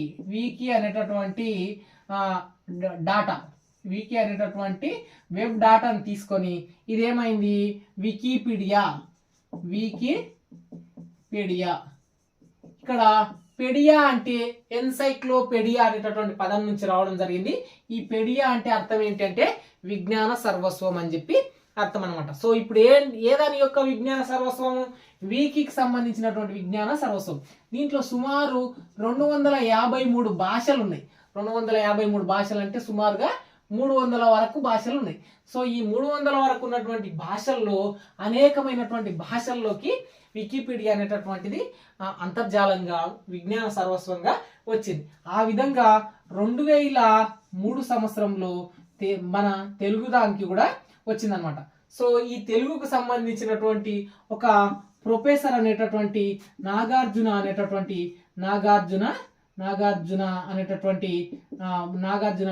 ఒక ప్రొఫెసర్ దీన్ని ముందరికి తీసుకురావడం జరిగిందనమాట. సో దీనికి సంబంధించినటువంటి ఏదైతే నాగార్జున అనేటటువంటి ప్రొఫెసర్ దీన్ని ముందరికి తీసుకురావడం జరిగింది. ఇది 2004 సంవత్సరంలో విస్తృతపరిచింది అనమాట. విస్తృతమై తెలుగు భాషలో విస్తృతమైనటువంటిది కావడం జరిగింది. సో ఇప్పుడు చూడండి, వికీపీడియా అనేటటువంటిది ఏంటంటే ఒక ఇంటర్నెట్ బ్రౌజర్ అంతర్జాలం. ఇది MySQL అనేటటువంటి డేటాబేస్ తో పనిచేస్తుంది. ప్రీ జనరల్ పబ్లిక్ రిజిస్టర్ గా జనరేట్ కావడం జరిగింది. ఇందులో ఇక్కడ ఇది విజ్ఞాన సర్వస్వం. ఇది 2000 సంవత్సరంలో ఏర్పడింది. జిమ్మీ వేల్, లారీ శాంగర్ అనేటటువంటి వాళ్ళు ఏర్పాటు చేయడం జరిగింది. వాళ్ళు మొదట ఏర్పాటు చేసింది న్యూపీడియా. ఆ తర్వాత 2003 సంవత్సరంలో వికీని తీసుకొని ఆ డాటాతోని వికీపీడియా అనేటటువంటిది ఏర్పాటు కావడం జరిగింది. అసలు పీడియా అంటే ఏంటంటే విజ్ఞాన సర్వస్వం అని చెప్పి అర్థం అనమాట. సో 2004 సంవత్సరంలో తెలుగులోకి కూడా 2003లో తెలుగులోకి కూడా రావడం జరిగింది. ఆ తర్వాత 2004లో తొలి వ్యాసాలు వచ్చినాయి. ఇప్పుడు వికీపీడియా వినియోగ విధానాలను చూద్దాం. వికీపీడియా వినియోగ విధానాలు ఏంటయ్యి అంటే వికీపీడియాలో మనము కాలమ్స్ రాసుకోవడం, కాలమ్స్ రాయడం, ఆ తర్వాత ఎడిట్ చేయడం మరియు సమాచారాన్ని చేర్చడం, సమాచారాన్ని కూర్పు చేయడం. అంటే సమాచారాన్ని ఇప్పుడు ఏదైనా సి నారాయణ రెడ్డి సమాచారాన్ని అందులో ఎడిట్ చేస్తున్నాం. సో ప్రొఫైల్ని క్రియేట్ చేసుకోవడం, ఈ వికీపీడియాలో ఆ సమాచారాన్ని రాయడం, కూర్పు చేయడం మరియు ఆ సమాచారానికి సంబంధించినటువంటి అంశాలను ఎక్కువగా చెప్పడం. వికీపీడియా అనేటటువంటిది ఒక అంతర్జాలం. ఇది అంతర్జాలంకి సంబంధించినటువంటిది. వికీపీడియా అనేటటువంటి ఒక విజ్ఞాన సర్వస్వం. జిమ్మీ వేల్, లారీ శాంగర్ అనేటటువంటి పితామహులు వీళ్ళు. సో 2003 సంవత్సరంలో తెలుగుకు కూడా వచ్చింది. ఆ తర్వాత ఇప్పుడు ప్రస్తుతం 253 నుంచి 300 భాషలు అనేటటువంటి వికీపీడియాలో ఉన్నాయి. ఇది డిగ్రీ ఫస్ట్ సెమిస్టర్కి సంబంధించి మొత్తం ప్రాచీన కవిత్వం, ఆధునిక కవిత్వం, వచనం మరియు భాష ఇతర నైపుణ్యాలకు సంబంధించినటువంటి 12 లెసన్లు ఏకదాటిగా సింగిల్ లైన్లో చెప్పిన దండ వెంకటరాములు. నడి గలీలో ఉన్నాయని సరే మొత్తం 12 లెసన్లకు 12 మీకు అప్పచెప్తా. అది నాకు గ్యారెంటీ, నమ్మకం ఉంది. సో మీరు ఇంతవరకు విన్నటువంటిది ప్రతిదీ కూడా మంచి ప్రజెంటేషన్తో నీట్గా రాయండి. కుమారాశ్ర విద్య ప్రదర్శనలో పద్యం నేర్చుకోండి. ప్రతిపదార్థాలు అనేటటువంటివి మీరు కవిపరిచయం, సందర్భం, అర్థం, వ్యాఖ్య 4 హెడ్డింగ్లుగా రాయండి. ప్రతిపదార్థాలు కూడా కవిపరిచయం, సందర్భం, ప్రతిపదార్థాలు భావంగా రాయండి. సారాంశం రాసేటప్పుడు ప్రతిసారి కవిపరిచయం రాసి రాయండి. క్వశ్చన్ పేపర్ అనేటటువంటిది సెక్షన్ ఏ, సెక్షన్ బిగా వస్తుంది. సెక్షన్ బిలో ఫస్ట్ క్వశ్చన్ కుమారాశ్ర విద్యా ప్రదర్శనం పద్యం అనేటటువంటిది రావడం జరుగుతుంది. ఇక మిగిలిన క్వశ్చన్లు పార్ట్ ఏబితో అంటే 6 ఆప్షన్తో మీకు మిగిలిన సారాంశాలు అన్నీ వస్తాయి. ఇక లాస్ట్ క్వశ్చన్ పార్ట్ ఏలోను పార్ట్ బిలోను లాస్ట్ క్వశ్చన్ భాష ఇతర నైపుణ్యాలు 3 లెసన్ల నుంచి రావడం జరుగుతుంది. ఐ హోప్ మీ అందరికి అర్థమైందని నేను అనుకుంటున్నా. Please do watch my channel, please do subscribe my channel. Me friends అందరికి షేర్ చేయండి. బై సబ్, మీరు మంచి ఎగ్జామ్ రాయండి. ఇది ఈ వీడియో. Tata, by by.